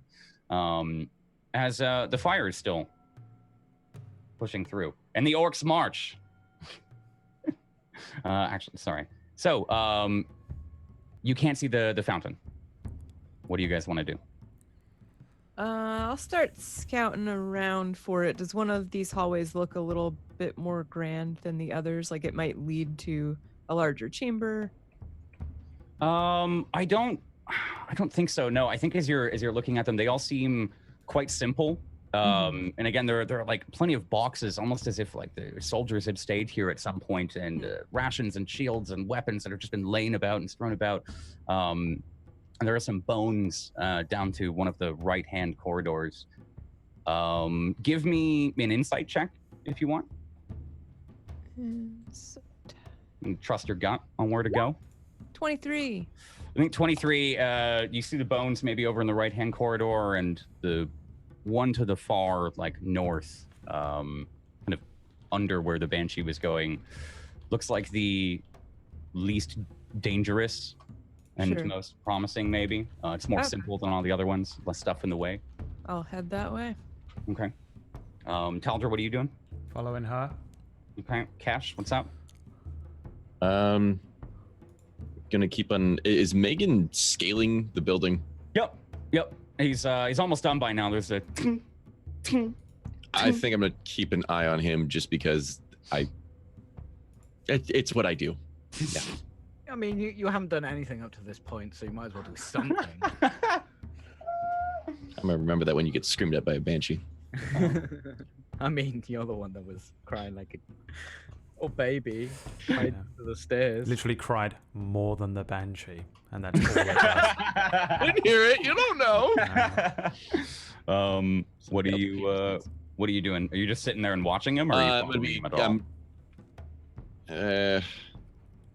gonna yell up. Hey, Megan, did you see anything? Are you almost done?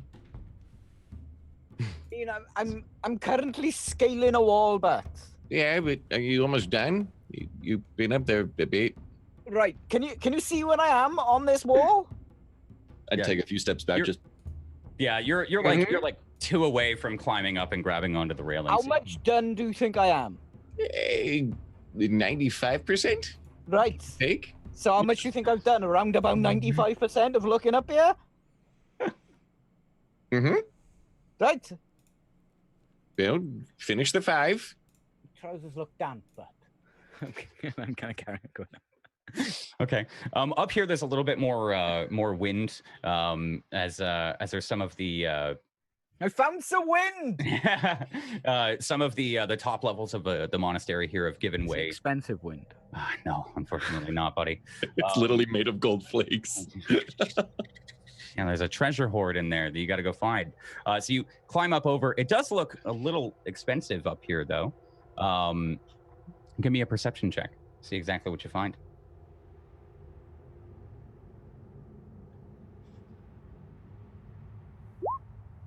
15. Okay. Yeah. As you look around for the basics, it's a circular row of a walkway here, kind of following the same pattern as the room down below. There's a nice kind of elegant carpet that maybe looks like it was very beautiful a couple hundred years ago. Some of the tattered kind of sides of it are broken and frayed off, but as your kind of eye catches the candelabra, you can see a room like down a kind of straight hallway here. This carpet seems to kind of envelop the whole circle here and then go straight down into the room. It's not the only exit to the circle here. There's one a little further on the left. It looks like a much more simple corridor, and then one that's like a little diagonal to you on the right that has a closed door on it. But as far down this carpeted hallway you can see, looks like a beautiful room on the inside of it. Cash is proper tidy up here. Hey, did you say proper tidy? Proper tidy, but Hey, good looking. All right. You see anything as far as a fountain? I'm gonna go have a look over here. Be careful. Don't do what you do. What's that Please? supposed to mean? Look, in my defense, I didn't know he was gonna burn everything. I just say trailing. What was that? You didn't what? Just see his head disappear. Little shit. What are you doing, Cash? Looking around, they went down one of the hallways, right? Yeah, I think you can see them like halfway down the hallway there. Were there any other hallways or anything like that, just to kind of like? Yep, there's 2 off to your right. One's got like triage beds, and then it looks like there are a couple of bones scattered about throughout it, and then there's another one that's kind of like nondescript just off to your bottom right. And if you would have seen it when you were hiding against a pillar, like you would have seen a straight down view of that hallway. Actually, there was like a soft kind of blue light that seemed to come from the top of the ceiling, as far as you could see, from the room all the way down that corridor. And it just kind of looked like there were maybe like 2 benches at the back of the wall.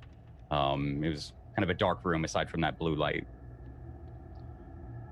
Hey, Megan, I'm gonna be with the other 2. Be safe. Come down in. We'll meet here in 5 minutes. Hi, 5 minutes. Ooh. And I'm gonna trot up and try to catch up with the other 2. Okay. So you 2 hear the footsteps of Kesh starting to come up behind you. As you're walking down this hallway, you're kind of having to skirt past some debris here, some debris. And I think there's like a couple moments where you like accidentally knock something over, and there's like a clattering of like 3 swords that were stood up in an awkward angle, and they finally Kale and Taldrop, sorry, not you, Megan, and Kesh. I would never do that. No, you're not. I clumsy at definitely all. don't care. I'm probably doing it on purpose. Absolutely. Boom. Okay. I'm not trying to be quiet. Everywhere. Yeah. So there's this moment you guys are walking down the hallway together. As you're coming through the other half of the hallway, it seems like it opens up into what used to be maybe a prayer room. You can see a couple of both wooden and stone pews off to the side, and it looks like there's been a flat area, a little rectangular area with a couple of different shrines or a couple of different shrines at the end of it. Kind of probably would remind you of maybe a similar prayer areas with an open middle that you had seen before, but not usually. There's many different shrines here. It looks like with a couple of different decorations. Is there a fountain? Everything? No, nothing that you see. But everything seems ruined and destroyed, and like you can see one of the chandeliers that used to be hanging is now like fully crashed down into the floor off to your right. Looks like it's destroyed a pillar, and it's almost like decrepit in like the sense it was just time that took it down, or was it attacked or in kind of almost destroyed, considering bones and beds and stuff like that? Give me a history check. Sure. Totally gonna nail this one. That's an 18. Okay. You would know, I think maybe in some history studies, that this is the temple of, or the monastery, sorry, of Melanil. He was an elvish man that started a monastery over just outside of the Great Plains here on Vormir when there were wars ravaging it about 1,500 years ago. And this was started as a monastery to heal the sick, and then slowly, as the sick stayed and the wounded had stayed, they had built kind of a little ramshackle city, and then it had turned nicer over time. So I think you can just kind of like quickly connect the dots. That war lasted, one of those wars lasted about 200 to 300 years, and there were many other smaller ones within that. So you can probably assume both the age of this place and that it was being used as like a hospital constantly, essentially a field hospital. So I think also like looking about, it seems like time took it down. Sorry to finally answer your question. Oh, yeah, Time was seems actually to have. It's an old temple. Time and the giant crystal dragon outside. Roll initiative. Ah, shit. Is there any other doorways or exits or stairways or anything like that in here? There's two middle of the room, right and left. They seem to go off. The left seems destroyed, as most of the left side of this temple has been. Destroyed, like can't access the... Yeah. I hope he's not down there then. I just fucking walk straight through this room and go down the right exit. Yeah. Yep, following.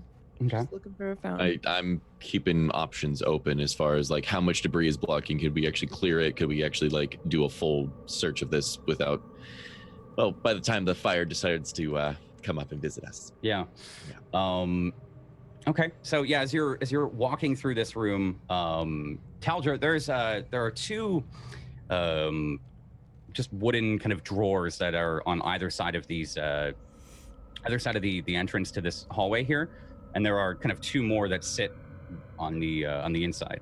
So they're both kind of four of them are on the corners. You can call them mimics. Here, right? We all know what they are. I knew exactly what you were going to think immediately. There are mirrors on each of them, large kind of square or large rectangular mirrors. Sorry, that seem to be gilded and quite beautiful. And the one on the left is it's not broken. As you walk by, you can see kind of the almost like viscerally changed visual of yourself from when you left from Finbar. How do you think that makes you feel? You can see the fucked up lips, your chest kind of exposed, tattered, and the scars, and now kind of the burning in your eyes and the rage. I just grunt at it. Yeah. And then walk past. Okay. Internally, I probably don't feel great, but yeah. You know, Yeah. I mean, it's basically what I have to do every time I look in a mirror in real life. So, you know, just see it, the horrible visage of myself, and then grunt at it and carry on with my day. So probably the same thing. Thanks for reminding me You're of what welcome. it's like to be an ugly person looking in a mirror, Jay. Okay. No, but I for sure Thank he's just... I mean, there's too much shit going on. there's a moment Mm-hmm. where probably he catches his own eyes and then just grunts and keeps going. Yeah. More pressing matters, and Taldro's a write-off, and he knows it. Yeah. He's still angry Yeah. and pissed off and fucking moody and shit, but his whole thing is it doesn't matter about him anymore. It's just all the write-off, So he's Yeah. I just walk past. Gives a grunt. Maybe you all catch your reflection in the mirror for a moment as well. Kale, you can see how frail you are, and Kesh, you can see the wet spot on your pants. I knew Just that was kidding. fucking I'm coming. kidding. Hey. You know, Kesh, you are much Okay. different from when you first left off from your journey from Othrandi and traveling across Vormir here. Your nice clothing that you had, your monk robes to Eldath have been kind of torn, tattered, frozen, and you all continue down this hallway here. I think as you walk down this hallway, you can realize you're kind of maybe there are 4 large rooms in this monastery here on the bottom. As you enter this room, there's something a little different about it, perhaps. There's a little bit of maybe a gut feeling catches you, and there's a fountain. There's it almost the back right corner of the wall, just in front of the fountain, is kind of flattened instead of connecting at a 90-degree angle. And there seems to be a large mural on it that is slowly kind of flaked away over time. But you can see a kind of the visual of the top left of what seems to be an army marching across a plain, and it seems to tell some of the stories of the temple from there on. It almost looks like you can see a couple of people in pain, and then there's some healing and different representation of gods and goddesses and different religions, and all looking down on it are on this fountain are 4 statues of 3 men and 1 woman, and they all seem to be dressed in like fine garbs but now the statues have chunked off and made the smooth edges a little more jagged and worn off, but they seem to have somewhat stood the test of time being inside of here. There's a trickling fountain, 2 rings, one larger and one smaller, as it comes up vertically. How there big is this? I'd say it's about 5-10 feet across.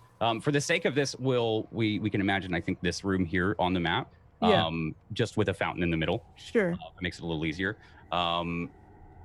And it's about 10 feet across.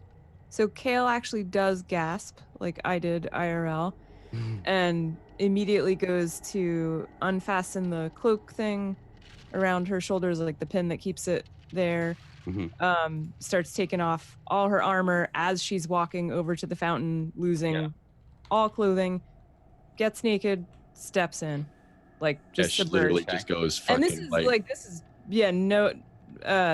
she doesn't feel embarrassment or anything. Taldro's seen her naked I plenty just of cross my times. arms. They I'm don't like, think let's each get other this have fucking bath done. they don't think each other have genitals. Like, he's seen me naked in bare blood, like trying to heal myself. I'm just in the fountain. I probably drink some while I'm in there too, just for good measure. Okay. It's just like trying to like full on hyper focus to walls, and actually is probably in looking there. at the mural and stuff like that, just kind of like putting pieces together and trying to figure out what this actually is. Yeah, if you look on either side of both of the flat walls that are coming towards that wall with the mural on it, there are 2 large, beautiful stained windows, stained glass windows. Some of them, like, they've been boarded over. You can tell the colors are absolutely gorgeous. As Kale starts to strip, I think it takes a little bit longer than just like you walking towards and stripping, but there's maybe a moment where like you stumble as you go down these small stairs. It's kind of a double rectangular room with about 3 or 4 steps separating the 2 of them. So you go down these small stairs there and begin to make your way to the fountain. You can hear a slight trickle of the water, and you can see there's a small bit small bit, maybe about 2 to 3 inches inside of it, on the top end at least. And then as you make it a little bit closer and finally maybe discard your armor fully, take off your clothes and begin to lower yourself in the fountain. As you lower it in, it's cold. You can immediately feel the wind start to beat at your skin, and prickly and like biting. Kale or Cash, I think you as she's like stripping out of her armor, regardless if you look at the finality of it, I think you can fully see just how frail she is, and exactly what this disease does to her. You kind of lay in your pool there, Kale, drinking some of the water. It's cool. Tastes a little dusty and dirty. You can taste some of the gravel and all the dust that's collected here over the years, but you can drink it.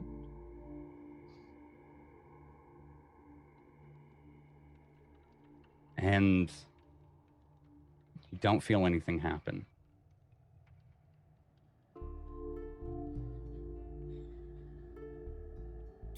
I think maybe a minute goes by. Is anything happen? I don't feel any different. Perhaps we have to do something? A ritual? A prayer? Maybe? We should collect some of the water in case it is something that we need for later. That is a good idea. I look at Cash. He's just staring at the wall. You have something to carry water in. Just give me a minute and I'll probably find something. I think I have one of the extra water skins.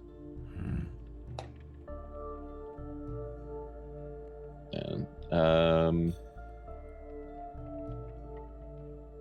who gave me an extra water skin? I can't remember who. It was Barnaby. You do Barnaby. have one. Okay. Yeah. He gave one to all of you. Okay, so I take my empty one and just chuck it over to Teldro. Just more focused on the wall and just kind of doing some, I guess, evaluating. Okay. What are you looking for on the wall? Just nothing specific, but just more putting like, as far as healing properties, as far as like what would make this place special, what would make this place like the place. Granted, it was, there for war years ago, but why? Okay. Teldro, are you bringing it over? You're collecting some water? I'm taking the water skin to where Kale is. I'm not touching the water though. Okay. Yeah, so Teldro begins to walk up Kale while you're kind of laying Hold there it out and don't try and not touch any of the water and hand it over to her. I'll take the skin and submerge it. Yeah. And then cap it off, and then I'll step out and start flinging water off and drying up. Okay. Reclothing. Cash, give me a perception check here, Sure. if you can, please, as you're evaluating. That's a natural 1.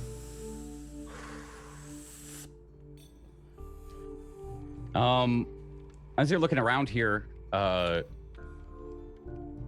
seems all familiar but really foreign, like something you've read long ago,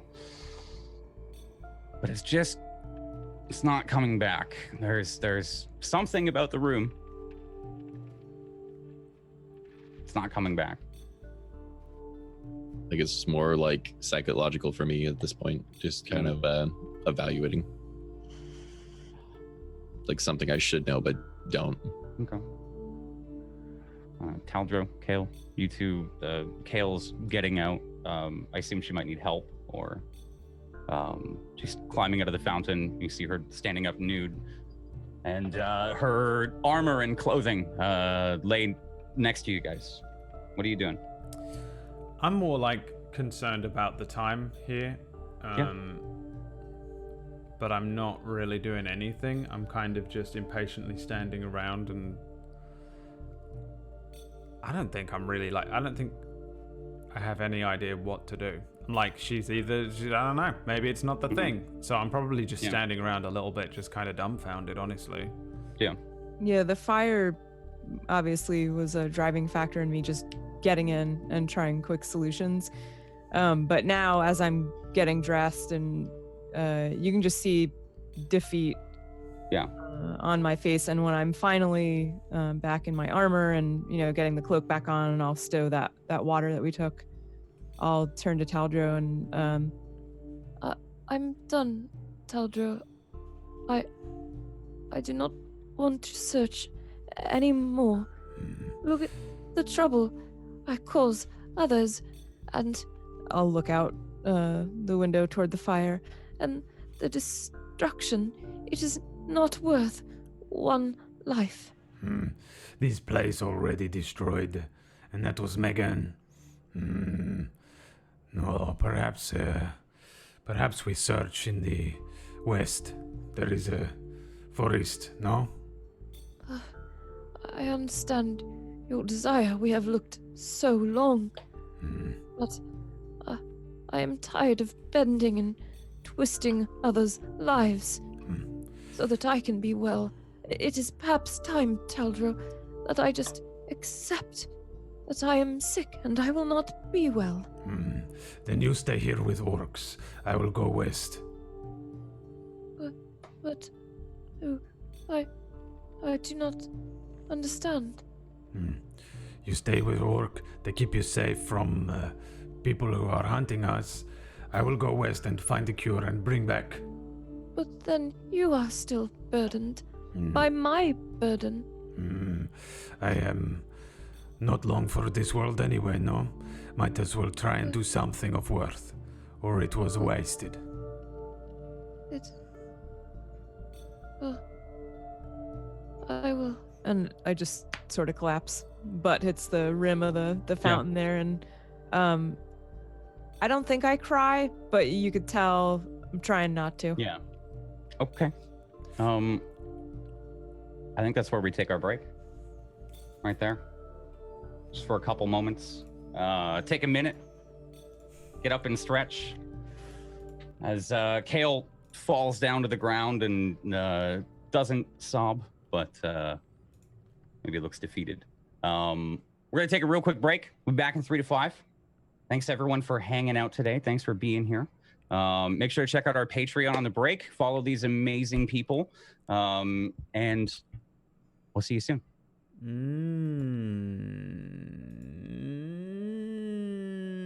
I'm so fucking depressed.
Welcome back.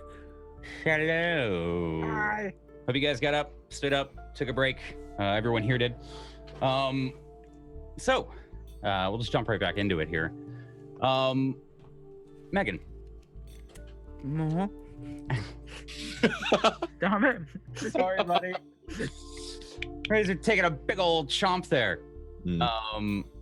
As you're creeping around, I think you've walked down this hallway. You can see a couple of rooms look like they've caved in here on the top level.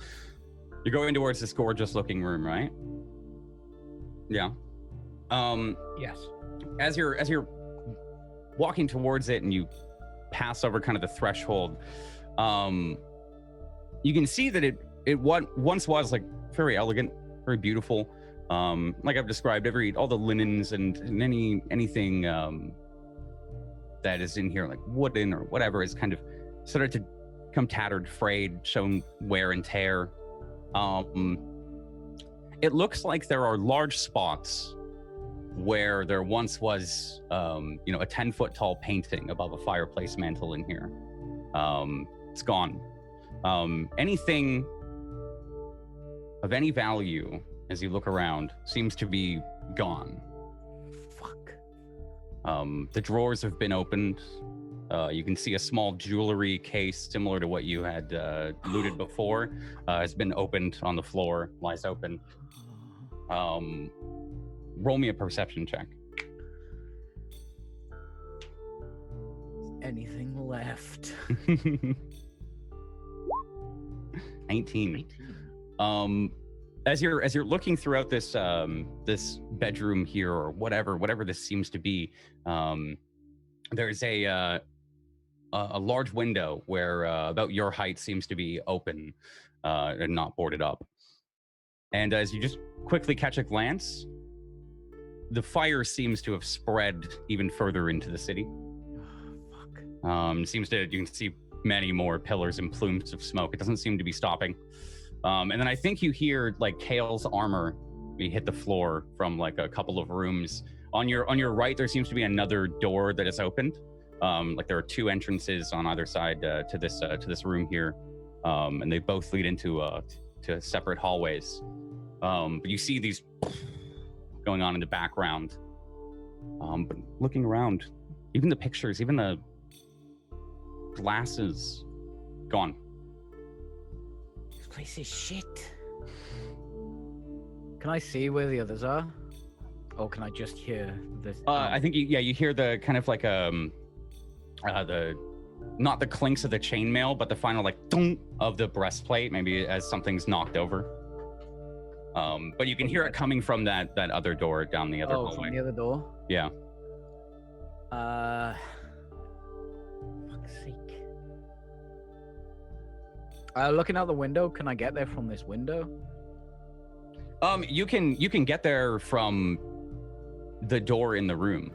There are sorry, there's two entrances in, and then you've kind of gone out into the back corner of the room. So you hear this from the other entrance that you didn't go into, and it seems like there are just two corridors that lead out from the room in a 90-degree angle. All right, I'll go through the door. Yeah. There's nothing good for me here.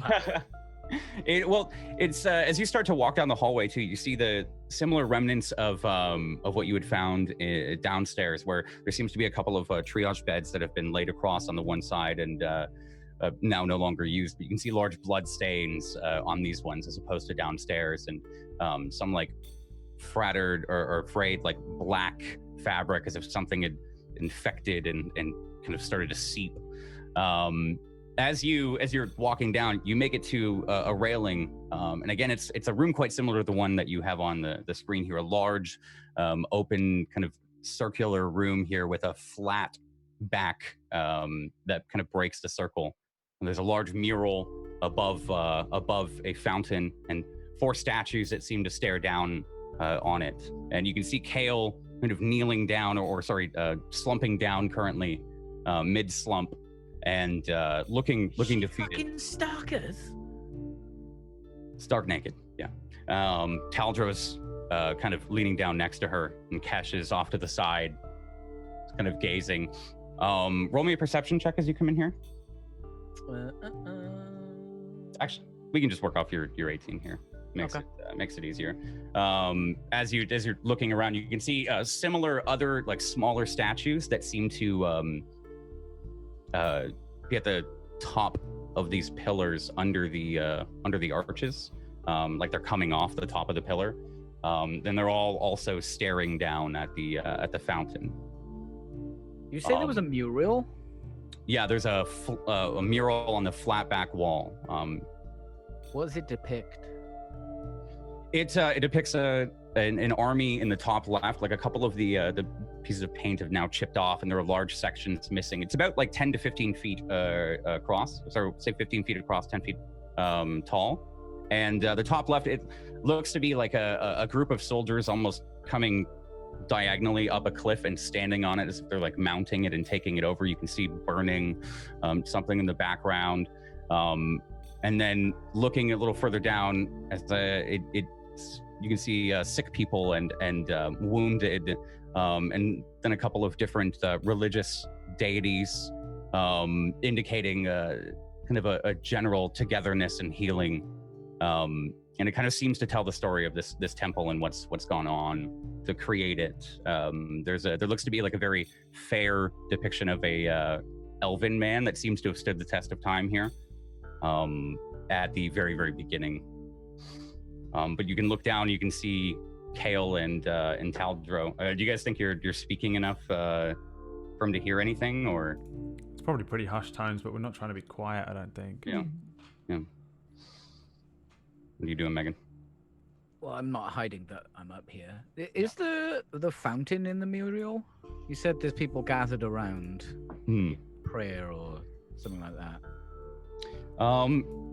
As you scan it, I think you can see maybe like one or two fountains in the depiction or in the mural, not just one. Oh, okay. And there's. So it's just like they were just healing people from a war, which clerics can do anyway. Does it look like it's here? Do you know what I mean? Is the mural of this place, or is it just kind of? Yeah, you can assume that it's the history maybe of this temple. There's probably maybe a building scene, like a small one where you can see scaffolds. Maybe just operate on that assumption, like barely. And I'm looking down onto on them and the fountain. Yeah, they're kind of, here on the mat. Well, my mouse is going crazy. Just imagine that the circle in the middle is the fountain there. And I'm basically stood in the same place. Yeah. That's why I said it's kind of funny, and you come down at the exact same place pretty much. Okay, and there's just like a load of priests or clerics or something. Yeah, the mural seems to be like it's on the other opposite wall from you, and it's again there are 4 statues, like 2 at the top and then 2 on the bottom, all kneeling, kind of like the first one. Some of them have different weapons. There seems to be like a knight with a shield and a sword. There seems to be one with a large mace. Seems to be a simple man, like no weapon, and then like you can glance on the side, you can see like a small nunchuck, and then there's another one with a simple robe, and they all just seem to be kneeling and mournfully staring down at this fountain. Mournful ninjas. Oh, lads! Is that the fountain you were looking for? Yes and no. Do you mean yes and no? Is she alright now? The fountain, but I don't think it has worked. Kale, do you know I can see your tits? I gotta reach for a javelin, but I don't have one.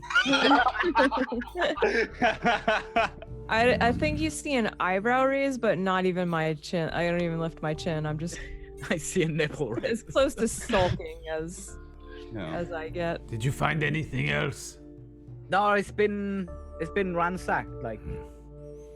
Then we will need to find a way out. It's kind of nice. See if you can find a way out of here and down the mountain. What other murals are there? There's the one I'm staring at, and then there's another one on the other side, and then there's that big one with the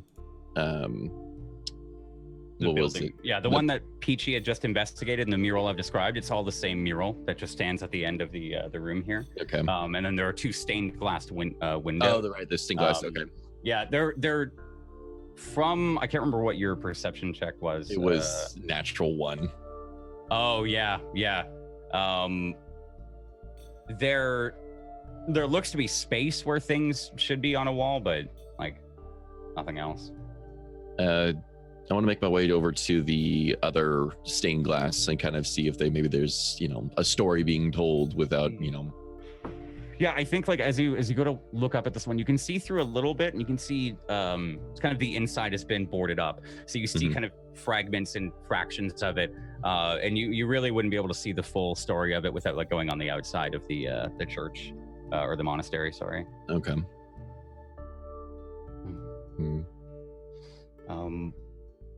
Taldro, Kale, as you sit there, what are you guys up to? What are you doing? You can see the two of them kind of. Kesh and Megan are just kind of looking around. I'm probably still slumped. For all Kale reasons out here, she may just be spending the night here. Yeah. I'm not doing much of anything. Probably staring down at my lap. Okay. Give me a perception check. Sure. 9. Works. As you're staring down, because you're staring down at the floor, there seems to be a couple of inscriptions that go around. They're very, very faded, but they're like you can make them out just enough if you're sat down or if you've crouched down at all. You can see the inscription in front of you. There's a moment maybe that something feels off to you. It's like it wraps around in a circle and like very faint elven, but the elven that you're reading is different, kind of somewhere in the middle, and it's as you're looking and it just kind of catches your eye. And I cannot. So it's in Elvish. Yeah. But there's another language tucked in the center of the phrase, or yeah. Okay. Can I reason out what language that is? I speak a few. Give me a history check. History. 3. I don't think so. Very fitting. I don't think so. Okay. You can tell it's like it is Elvish, right? Okay. Imagine writing a sentence in a circle, but at 12 o'clock, there's just a little bit that it should be Elvish, but it's not. It's there's something off to it. There's maybe a little bit of a connector onto another letter that like doesn't make it an E or whatever it should be, and it just kind of makes it unreadable to your eyes. Okay. I'm gonna try brushing at it in case there's something, dust or debris in the way. Yeah. And maybe even blowing on it. Does any of that clear it up, or it's still? No, you give it a kind of as you. There we go. And sorry. Oh, hello. and you wipe it off. It doesn't make it any more readable or legible. No. You can see the it like the grooves of it. They're all how they should be. There's no like sticks or anything. I'll probably dip my hand in the water and rub my hand over that spot too. Just anything in effort to clear up what it is. Anything. Kind of put your hand behind. I think it's a little bit of an effort as well to reach up and kind of lazily drapes behind and then bringing it forward and just kind of gently rubbing it. It doesn't seem to do anything. It kind of you can see the water starting to like pool and maybe wash away some of the dirt. I think by now maybe you would all see Kale doing this, but it doesn't seem to do anything. What can I read in Elvish here? You can read from the right. Excuse me, sorry. From the right at 1 o'clock, it reads, "We stand and gather here on our daily mission to protect the innocent, to heal the good, and to forgive those that should be forgiven." And then that comes up to 11 o'clock, sorry. Okay, and at the end of the sentence is that weird bit, or like the beginning and end? It's like it starts at 1 o'clock and then ends at 11 o'clock, and whatever's in 12 o'clock is. Taldro, I cannot make any sense of this bit here. And I've read that sentence aloud. Yeah. Can I read it? Yeah. It says the same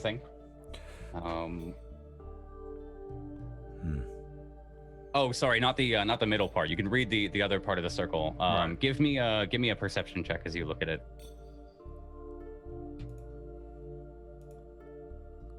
Natural 20. Natural 20. As you're looking at it, I think maybe you're looking at the other from the other side. You can tell it's Elvish. It isn't any Elvish that you speak though. Is different Elvish. But what? Different how? I do not know. He's not Sylvan. They use same lettering, kind of. And it's not deep speech or infernal. No. It's Elvish script. It is a name, perhaps, or I fear that this poll requires one of the clerics from here to do it, but they are all dead. oh, Do you think this is written somewhere else? I do not know. And I'll start casting about the room here. Okay. I'm climbing down from up there as well. While they do. Okay. Yeah, there's a little bit of a slumped. Again, we'll just assume this is the same map here. So there's a little bit of a slumped thing on the left side. I'm sorry. That you can make your way down. Where are you going? Are you going to the middle with them, or I'm just going to the fountain. Okay. Yeah, they Towards Taldro, whatever. I didn't catch what Taldro's doing, but Kale starts to kind of like aimlessly wander about. I'm kind of looking around to see if it's anywhere else. I think she's still naked. A repeat of it. I think she got dressed, didn't yeah. she? You She just got changed. Did you get dressed? I think she started getting dressed after. Did I? Yeah, I think. Okay. Well, Okay, Megan my bad. started Might have been, lecturing yeah. on her. I I would have didn't- thought so. I didn't hear her say it. I thought it was a funny moment. Is like Kale just walks around like Yeah. like trying to dry off. So yeah, you pass Kale and Taldro and kind of go to inspect the fountain. Give me an investigation check. So did it work or what? What's the deal? I don't think so.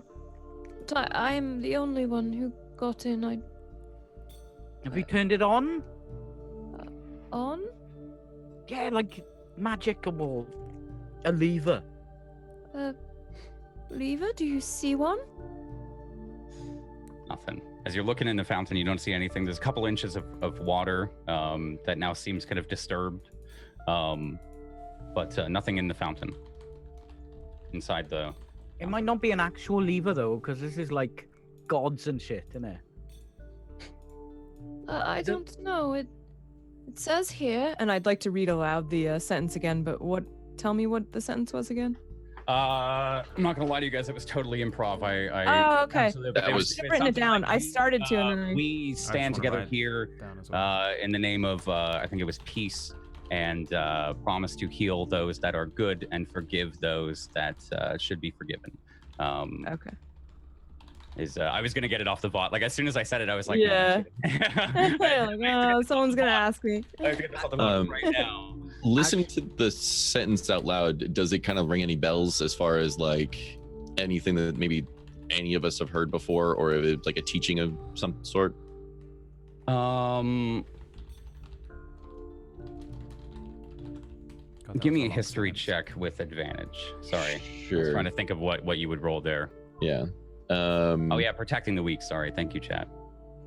Advantage. That's a natural 20. Natural 20. I think hearing that brings you back to a lesson when you were studying as a monk. When you were working with the peacekeepers and you had first joined on, in the very first day, you learned the oath of the peacekeepers. And as I read it out, it is that. The literal You oath. hear the literal oath wrapped around the fountain. Is kind of just maybe your like mouth almost mumbles it along because you've had to say it every single morning before every single class. You know, it's instilled at a very, very young age, even before you start the training with the peacekeepers. If you start to go along the path towards them, you have to start learning that kind of preemptively. Right. It's one of those like you have to know it day one, and it's expected that when it's ready to be said, that everyone knows it. Like So. hearing it for the first time, I guess out loud, Kesh just perks up and just. Where did you read that?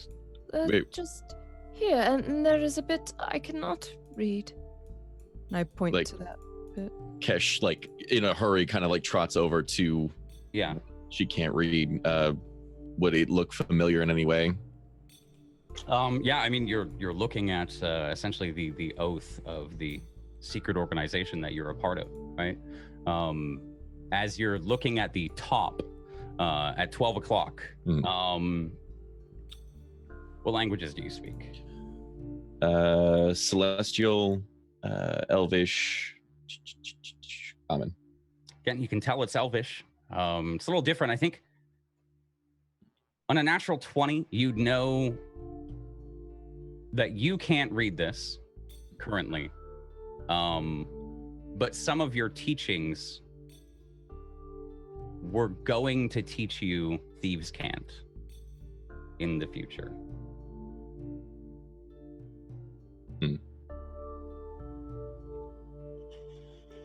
So I think maybe you can detect. Am I looking at this, Jay? I was gonna ask, are you? I mean, you're in here now. So I was probably looking at it as she was reading it out, but I don't want to say I was investigating. It's just words, right? Yeah, I think like as she had pointed it out, and you would look down, and Kesh is coming over. The very top at midnight of the scripture here says, "Keep me if you have me. If you share me, I am lost." And thieves can't. I mean, that's just good thieving knowledge, that is, isn't it?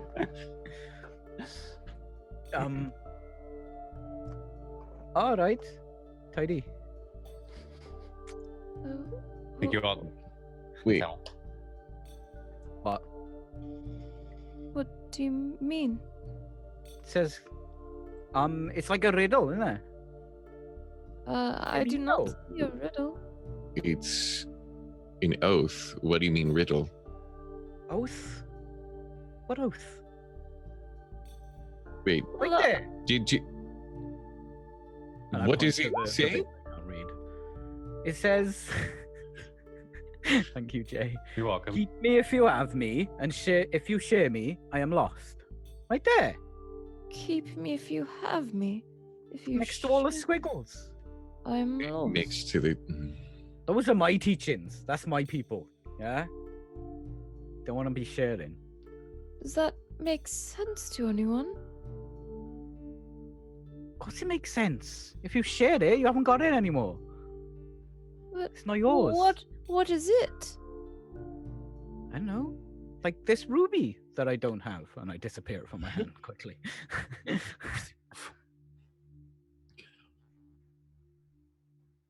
Is it life? Life? I don't know. You're the smart ones. I scratch my giant dumb head. Sorry, Talto, no offense. Mhm. Don't even get that, you know. No. Oh. Keep me if you have me. If you share me, I am lost. If you share knowledge, it is not lost. I do not know. Can anyone puzzle it out?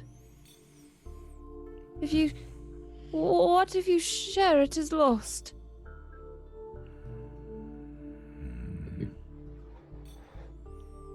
Wine. Life, soul.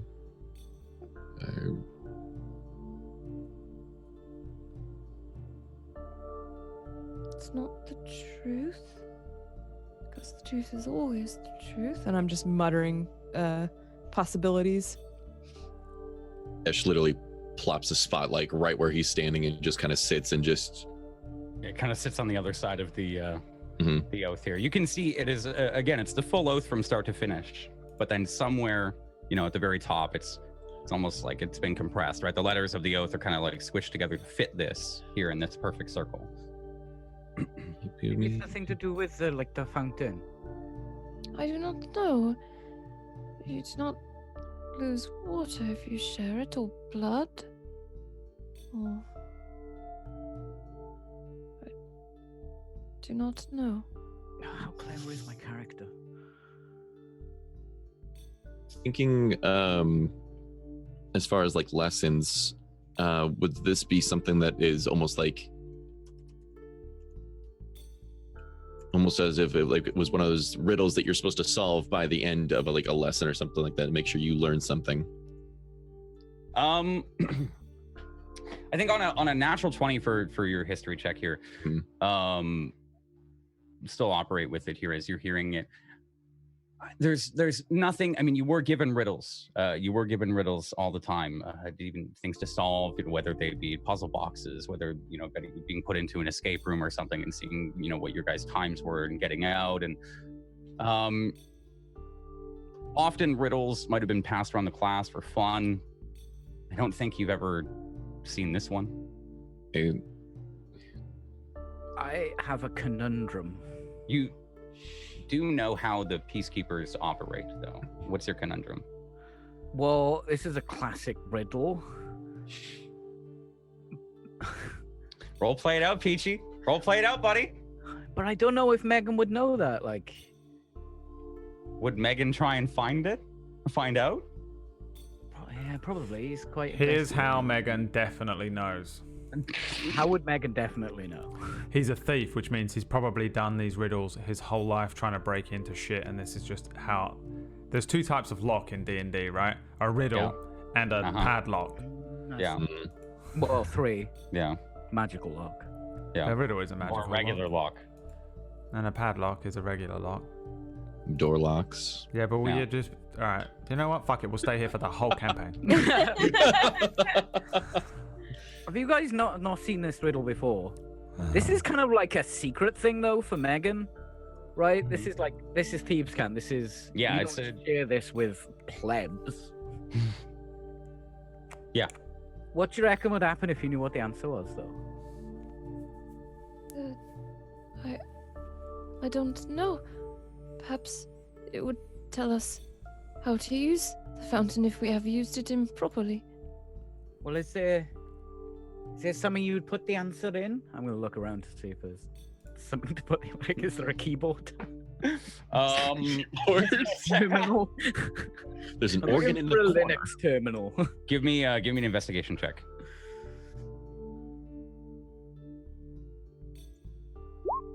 Oh, 21. As you start to look around, maybe start to kind of wander around the fountain here.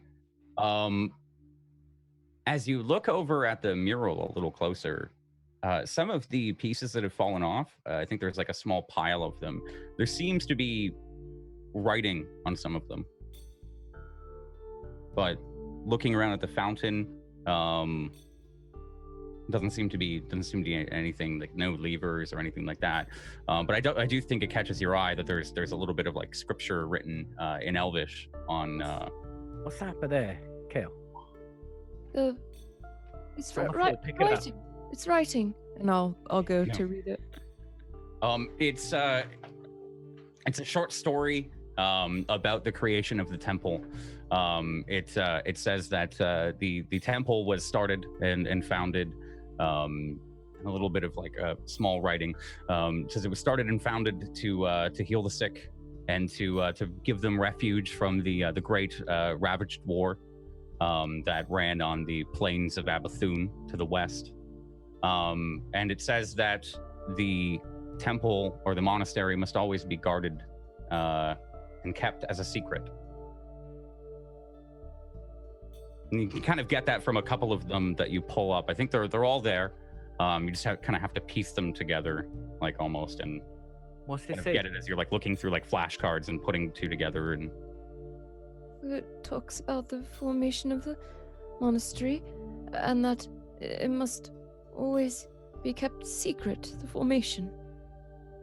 And that's the riddle. A secret. A secret. If you share a secret, you don't have it no more. Of course. Oh, thank you, Jay. Thank you. Right. Sharing a secret makes it not a secret, and therefore you lose it. But what does that tell us? You know what the problem is here? I'm not as smart as Kale. Jesus Christ. Always roleplay. Your tone scared the shit out of me. I'm As like, you're oh my god. saying secret, you're looking through them again. You can see the one with the word secret is kind of like junted off. There is a singular tablet with the word secret on it. It's a little jagged. It doesn't look like it fits into any of the other ones currently, but you could tell it's the same. Where did this come from if it does not fit in the wall? I'm gonna start looking around for where this could have belonged. Does it look broken? Like it was broken off of something? Yeah, there's some jagged and like weathered chips to it. Yeah. Okay. I'm scouring this place now. I'm interested. Okay. What are the three of you guys doing? Real quick. You're just, Watching them. kind of watching her as she goes around. Yeah. Either way, Well, I'm- whether I'm it's trying Talbot to or me, I'm- I'm yeah, I'm just still gonna be- sitting. Okay. Yeah, I'm still We'll sitting get next it. to it. Okay. crossed. So yeah, you start to watch Kale as she goes around. Give me an investigation check, Kale.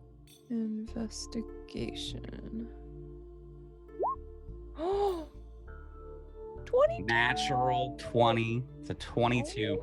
As you're walking around, you're holding it. I think there's a moment like on the outer circle here that you're like walking around and just looking down at it. You see like a thing out of place. See something that just it matches the shape.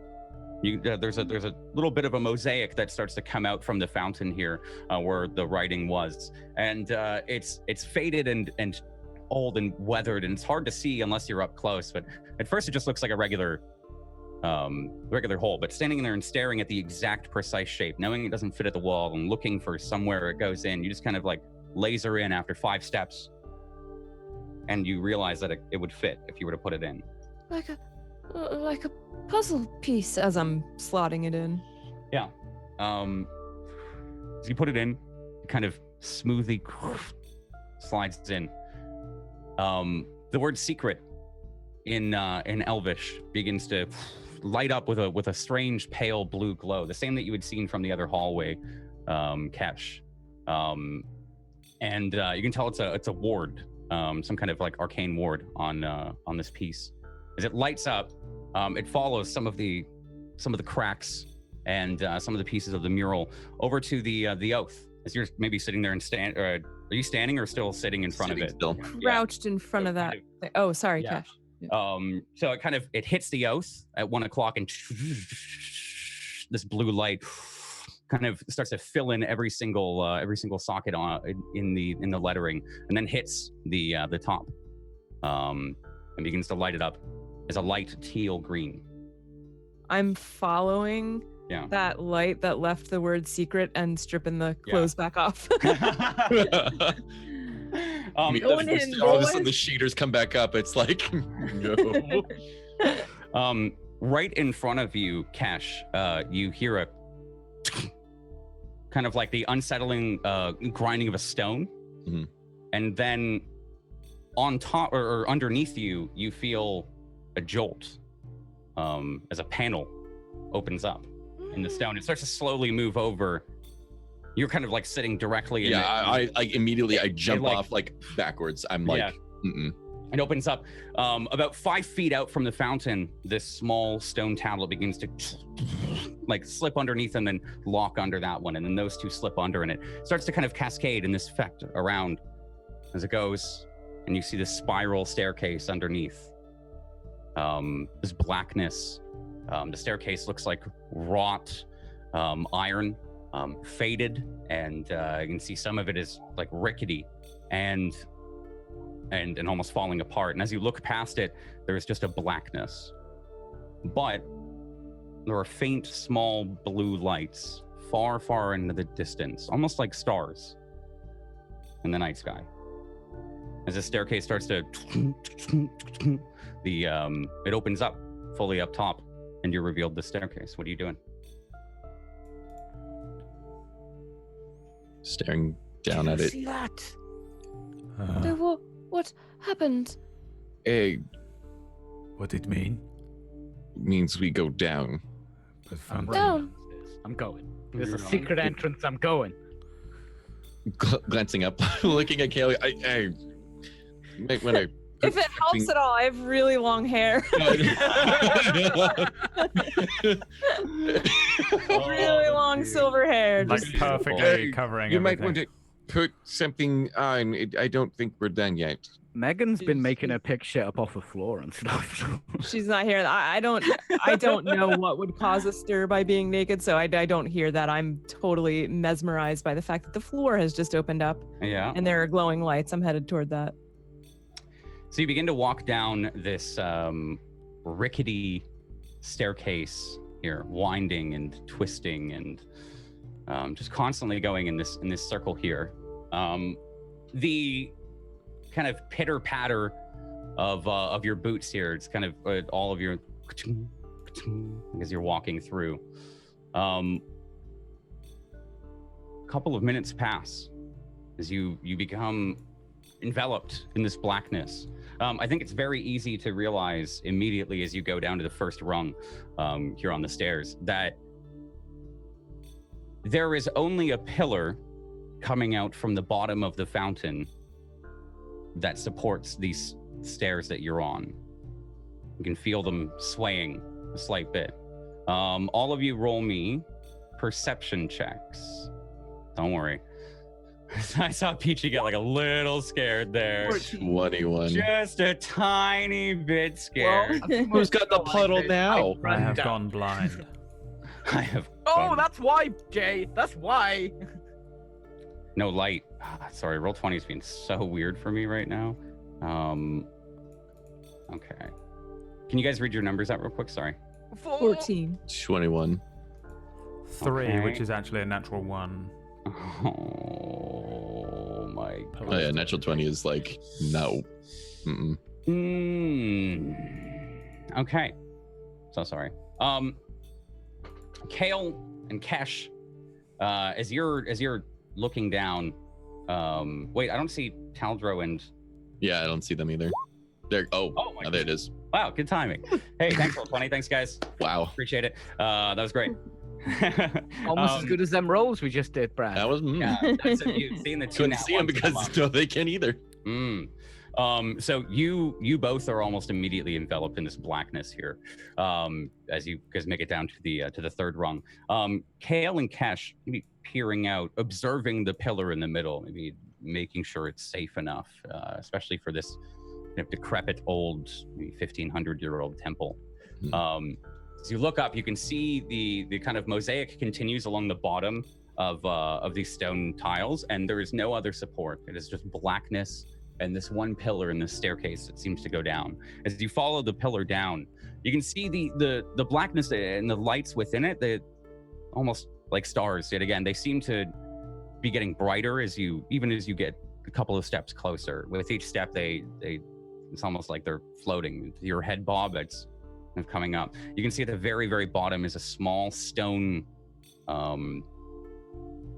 fragment hanging from the pillar. And inside of the stone is a crystalline, clear blue water. Kale and Cash, you both see it. Seems far down, about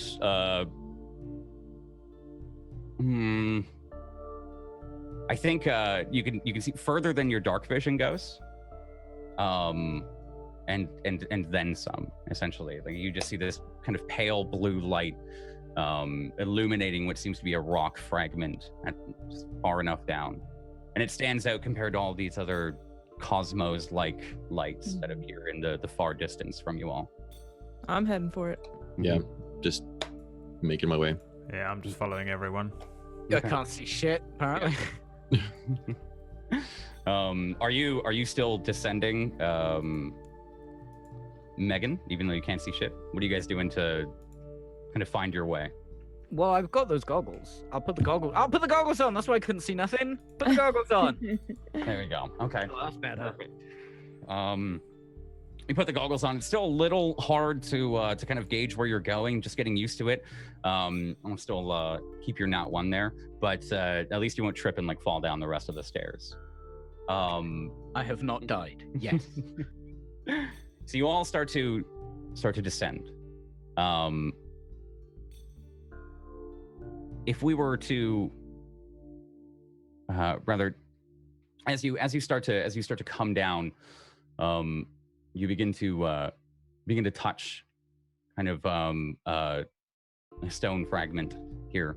You dangle above what seems to be this abyss as you get closer and closer to this fragment and finally step foot on the cold stone. You can see that you're suspended in a cavern much like this, albeit we don't have the staircase. The crystals change color as you get closer. They seem red and orange and blue, and you can see that's what those lights were the entire time, are just these large crystals. They still seem about 100, maybe more feet away, but I think you can tell the gargantuan size of them. And if we were to pan out all the way, we would just see this, small little light with your 4 figures illuminated at the very bottom of a very, very long and deep cave. Kale, you stand in front of a crystalline blue pool. The water gently rocks back and forth. You can see right through it that there's nothing in there. It just seems to be almost as if it's swaying a little bit. What are you doing? I don't know how deep it is, but I'm gonna step into it. It's about a foot or 2 deep, so it's enough, it's kind of carved into this stone here. And as you lower your feet into it, it's cold, very, very cold, but you can immediately feel kind of prickling on your skin. Oh, I feel something. Are you right? Good or bad Yes. something. I'm looking at the water. I'm being careful not to Right. touch it though. Same. Just like a tingling, sort of. Does it feel cold? Is it just Very, very cold. But Sinks different down. somehow. Kind of knees rise above the water, and she goes into a curl, I assume. Yeah, I definitely. This kind of tingling across your whole body, like when you get in a bath and it's too hot and your legs are on fire, or they're just kind of pins and needles. It's kind of like that, but it's not cold enough to give you that effect. It seems like there's something else, little tiny electrical shocks across your skin. I can feel something. I don't know what though.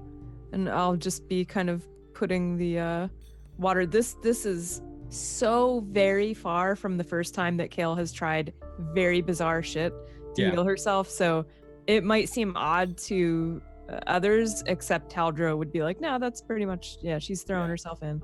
Going for it. I haven't drunk this one yet, but I'm bathing in it. Okay, yeah, pouring it all over yourself. Mhm. You feel the tingles, the electrical, kind of shocks almost. It's not, it's just little zaps, and as the water drips down, kind of as it touches new parts of your skin. It's a very odd feeling. I've not felt this before. I think the cold's got to her. She still hasn't put any fucking clothes on. I love that it's bothering some people. I mean, I'm not Meanwhile, complaining Kale, because, everyone likes boobs and all, but come on, you probably can't see mine for all the hair. Kesh slowly takes his hand and just covers Megan's mouth. Just hairy chest. Just Kale, while you're sitting there and maybe looking up at Megan,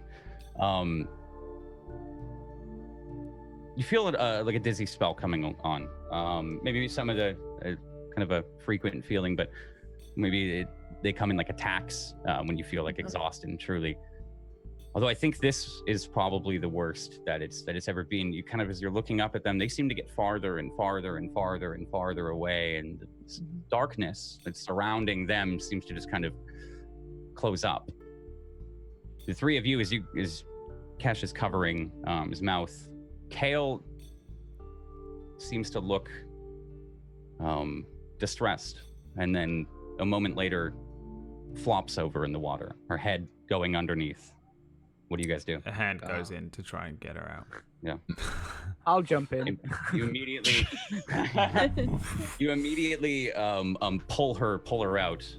She's under for no longer than a minute, or no longer than like a second or two. What are you guys doing? You get her out. She's soaked. You can see her hair is now wet and kind of just all over. Does she feel cold at all? Like, I mean, obviously the water was cold, but does she feel cold? No. I think she feels the right temperature of the water. It's not like death cold. That's what you're asking. Get her clothes head and put them on her. We'll just like lay her down on the side, like the non-watery whatever we're surrounded by. I think we still got a blanket or two or something like that. Just gonna kind of layer. I'm gonna bonk her on the head a couple times as well, just like dunk, dunk, dunk. Kale. I do not like this. What is wrong with her? Can I make fire with my Tinder thing? Yeah, it'll take you a couple minutes, but yeah, you start to pull it out. That's it. Yeah, I'm just gonna like try and start. Maybe it's working or something. That Maybe sound starts to echo throughout. I don't know, energies or something. I don't know. Maybe it's just overloading her right now. And She's just fucking cold, innit? And she just dived in even colder water. And none of you told her to put some clothes on. Do we have a blanket or something? Bedrolls and blankets. Pull it out. We have her bedroll, right? We could just zip her up in that. Zip. Yeah. Okay. And it's a burrito. Yeah, you start to wrap her around. Kesh offers his as well, and kind of make a little kale burrito here. There's like about 3 to 4 feet of space on either side outside of this pool that you guys have to work with here. One of the the north side of it is kind of taken up a little bit by the staircase that leads up, and the pillar kind of stands right in the middle here of the pool. As you pull her out, wrap her up, she seems unresponsive. Her limbs seem limp, and her head is kind of lolling around. You have to kind of position it a couple times and prop something up so it doesn't roll over. What else do you guys do? Is there anything that I can work out what is going on with her? Did she just cold and pass out from the cold, or is there something else going on? Is there any way of working that out? Medicine check. Give me a medicine check. Natural 20. Natural 20. It matters now. I think you can tell that she's knocked out and tired, unconscious. I think you've seen her maybe pass out a couple times previously when the exhaustion has gotten too much, and you can maybe assume that her body has just hit her limit right now. She's not dying or anything, though. No, I don't think you know that, but you can see her chest slowly rising, very, very still breaths, barely moving, and obviously very limp. So you can maybe assume that she's not in any incredible danger, but this is probably the most exhausted you've ever seen her. I think she is exhausted. We should. I am concerned about the fire, but we have come quite far down. If the fire spreads, we might actually be relatively safe down here, so we should stay here. Let's stay here for now until she's better.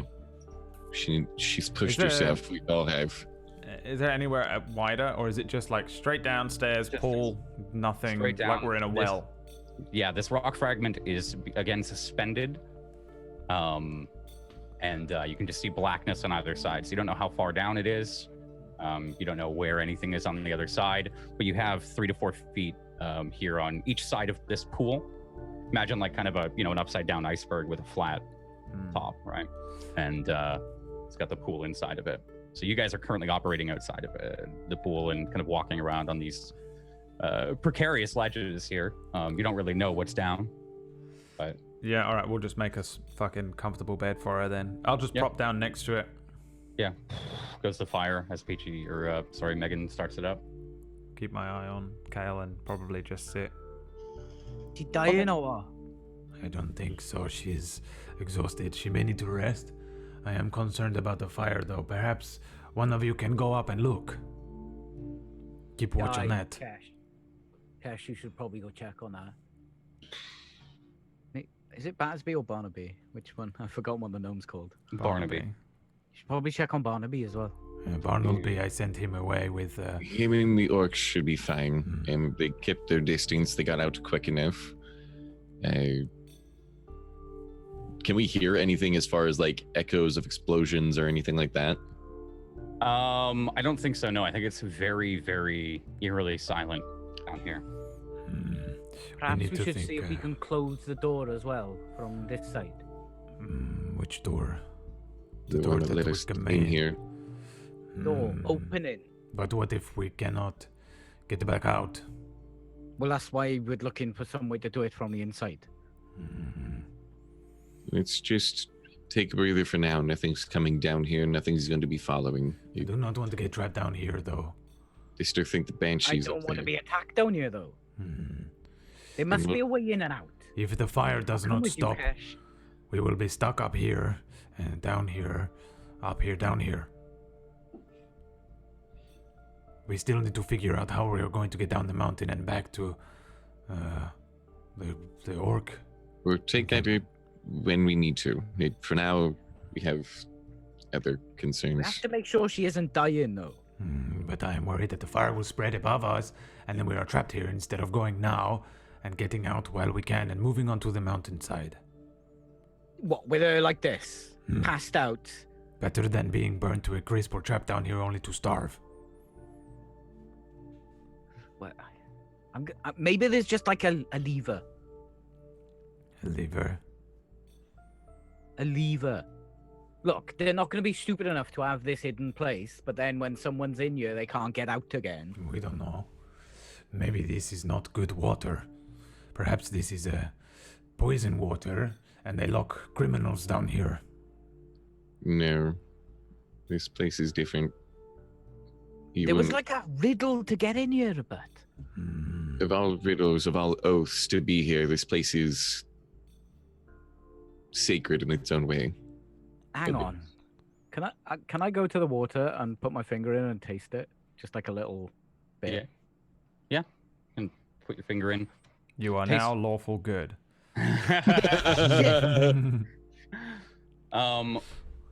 Roll me a 1d20. That's how much damage you take. From the toxic acid that you drink. Fine. It feels tingly. Her skin's just Don't disappearing. feel anything. I mean, it tastes very fresh. Tastes, again, crystalline. It's just nice water. But she said she It tastes felt funny. strange when she got into it. Yeah, but look at her. She's been walking around for ages and she's not well. Why would they have a fountain up there and then hide this one behind a secret door if it was not special in some way? This Maybe it just is feeds the fountain up there? the fountain. That is what This I think. is Oh, classic why this- misdirect. This is why the monastery was built.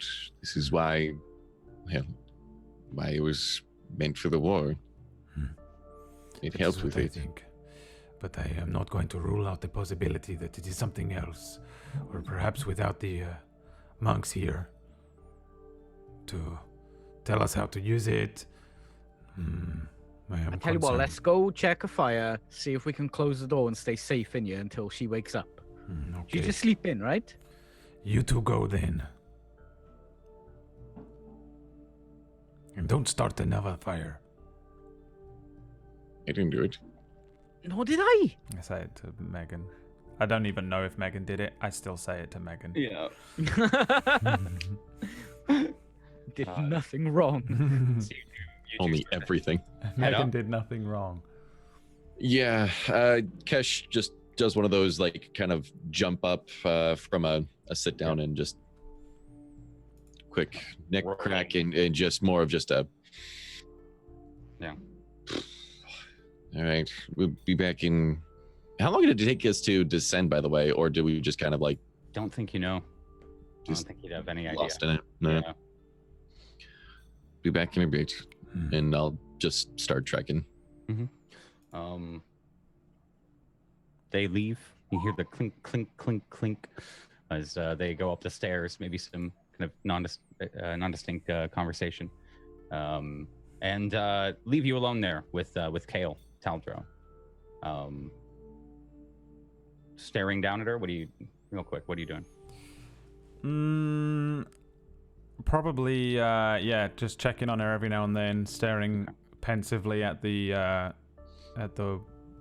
pool of water, thinking like, what the fuck is this pool of water? Kind of like trying not to hope too much that it is like a cure water, but also not sure because we've tried a couple of different cures so far and they've not worked. So yeah. Okay. Yeah, sit there and checked on her a couple times and looking down at her. Kale.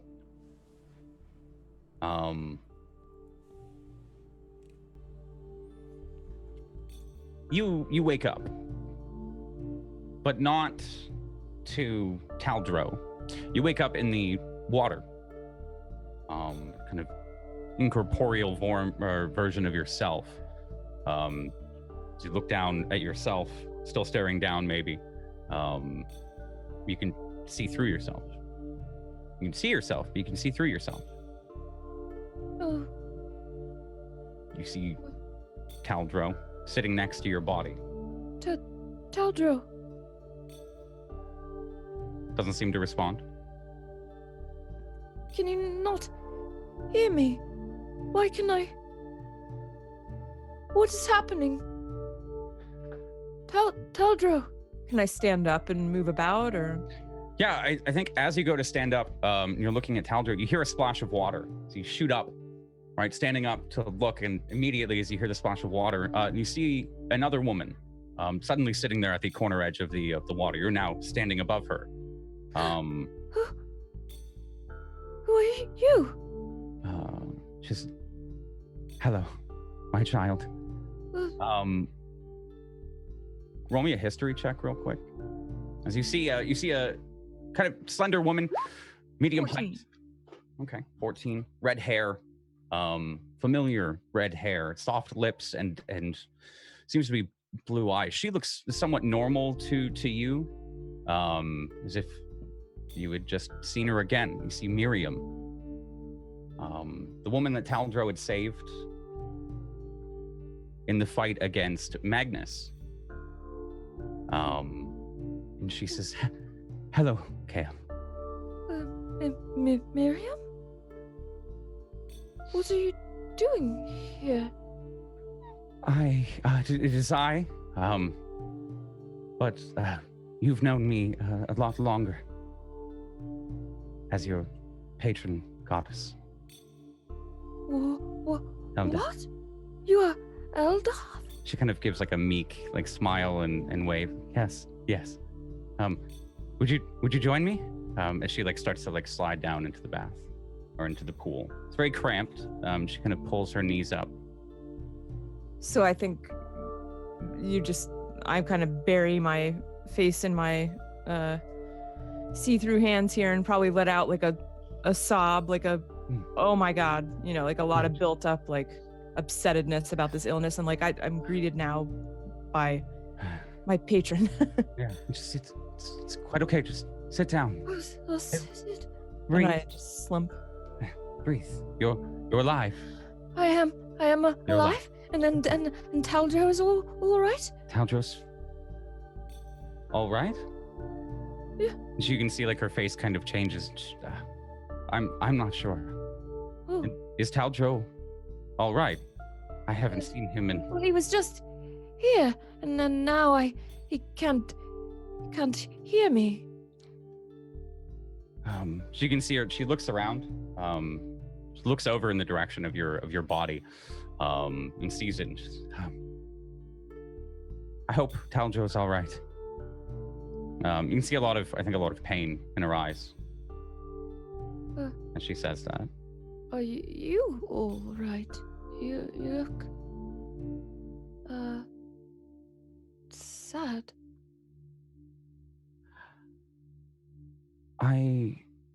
She kind of seems to almost choke on her words for a moment. Her mouth kind of hangs open and kind of reaches up and wipes away a tear, and she says, I've not heard Taldro's prayers in a long time. And I had felt his spirit coming to me, but I was surprised. I thought Taldra wasn't alive. Hence why I came when I was to lose you. Oh, no. What?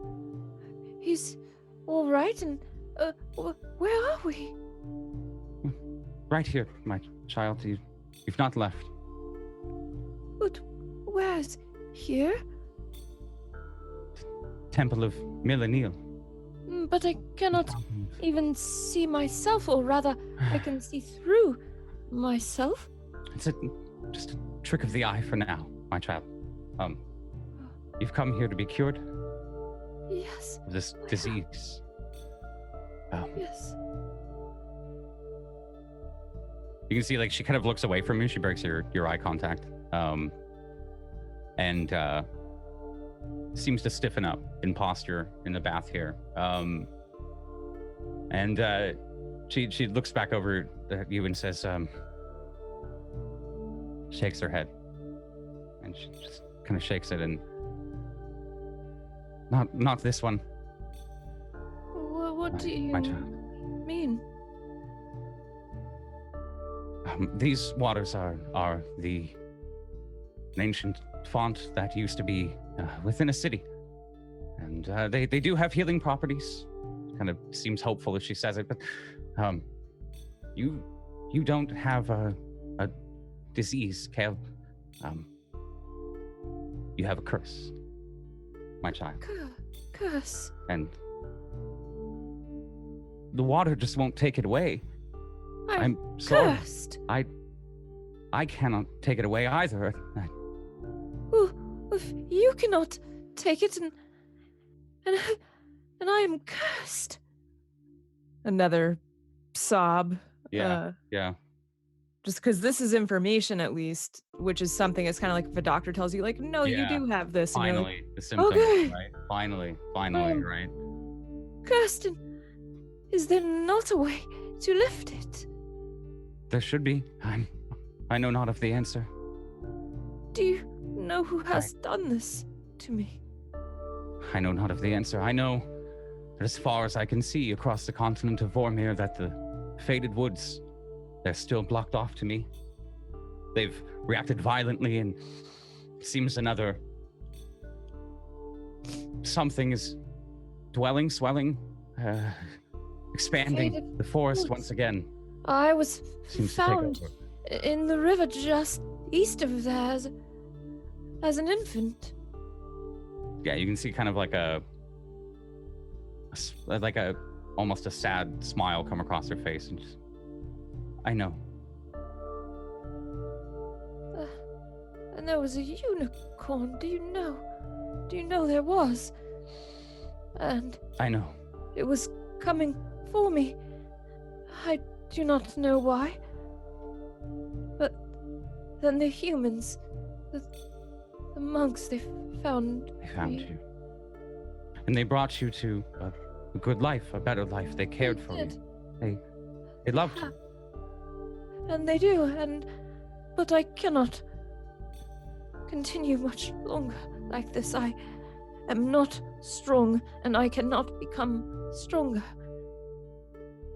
That is why I've come to see you, my child. And she reaches out and kind of puts a hand on your shoulder. I don't know how you react. I don't know if you flinch or if you accept it. Yeah, probably no flinching at all. I'm very emotional about all of this, so I probably just, if anything, it might be soothing. Mm-hmm. Her hands are warm as well, like a warm, sunny day. The perfect temperature, right? And kind of feel it spread across your body as she kind of touches a couple of fingers just briefly on your shoulder, and she says, "It's not your fault. You have to remember that. It's not your fault, Kale. And you are strong, child. You are strong. You possess the strength that immortals couldn't have." I do not feel it. I feel as if there is an ever-present fist pushing me down. She nods along with everything that you're saying. Like she just knows. Yes. And it saps you. It drains you. But you still you commune every morning. You spread your goodness, not mine. She like holds a hand to her chest, not mine, but yours. She puts it back on your shoulder and I don't know, Kale. I don't know. I am sorry. I understand. You have given me much by telling me this. I will. Now I know it is a curse. I will watch over you, she says, as I always do. I hope you do not give up, Kale. And I will help you. I will help you even further. I will not give up. She starts to reach up rather, and you see a small pendant that she has, exactly similar to yours, the one that is a brooch of her religious symbol. And and she begins to take it off and kind of hands it to you. She holds the chain and lets it unfurl into your hand. And she says, I can give you this. I can't cure your curse, but I can help it. Thank you. May I have yours? Of course. She takes it. Kind of exchange it. Do you put it on? Absolutely, and I'm smiling from ear to ear. Yeah. Probably some tears streaming down.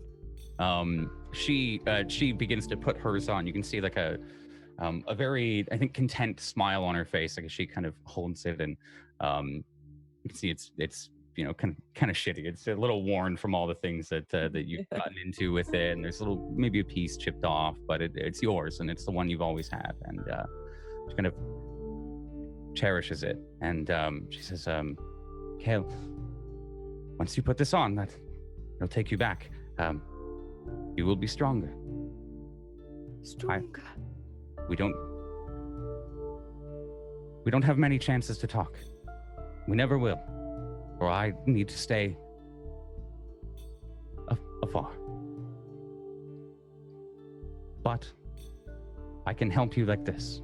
And I will always watch over you and always give you strength. And like as you put it on, you can feel the warmth kind of seep into your chest. That pressure that you constantly have, the weakness, the soreness in your tendons, and your forearms, especially too, from carrying things, your shoulders. You can feel it all just kind of start to slip away. Just a small bit. It just gives you a little bit more strength. You can, as you look down, she kind of lets out a little laugh as she sees almost a visual change in you as a small bit of muscle starts to grow on your arm. And she says, I'm so glad it worked. I can feel it. Yes. Thank you, my goddess. And more just probably pretty ugly crying at this point. She says, no, don't worry. Almost seems as nervous as you as she stands up, puts both hands on your shoulder, and comes close to you. She kisses you on the top of the head, and then says, I'll always be here, okay? And tell Taldro that I forgive him, then. You do. This will mean everything to us, to me. And as you say that, you repeat the words as you're waking up. Taldro, you hear her say that out loud. I'll poke her on the head. Yeah. Gale. He looks down to see just a shivering, slightly more meat on my bones version of Kale sobbing, just losing it. You are okay? What is the matter? Like just a bunch of crying, and then when I can speak, Eldath, I saw, and I'm gripping the pendant around my neck. I saw her. You spoke with her? Yes, and she said she forgives you, Taldro. And she has not spoken with you, and some time has not seen you or heard from you, but she said she forgives you, Taldro. And this, she gave me this. And also, You have always had this. it is hers, Taldro. It's the same thing, right? It's the same, Give me right? a Or it's different. perception check with advantage.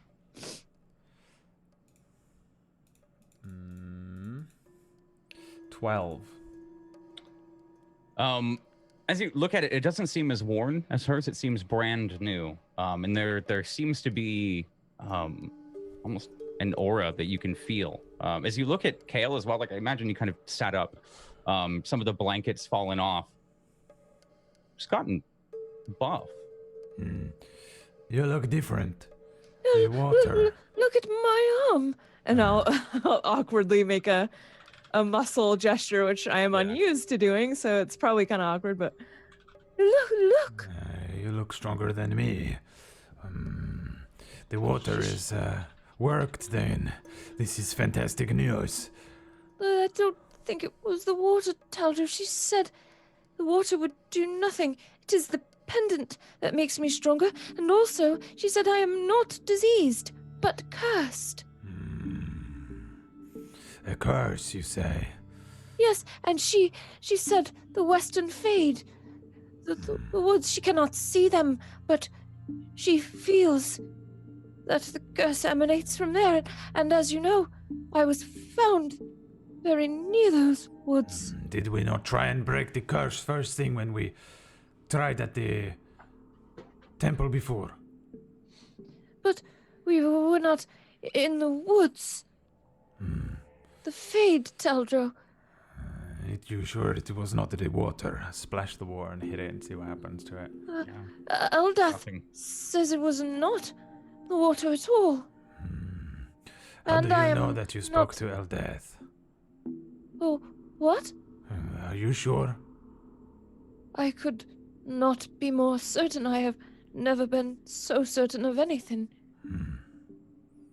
Okay. So, you are not cured, but you look like this now because of the pendant. As long as I have this, she said I will feel a bit stronger, and I will not feel as weak. And I must seek the curse giver or the source of the curse. And do what? Destroy the curse, Taldro, for it is not just me that it affects. You remember when we spoke to Wendeldorf, and he mentioned the fade and the rot, and the very land is cursed. And so am I. But not for long.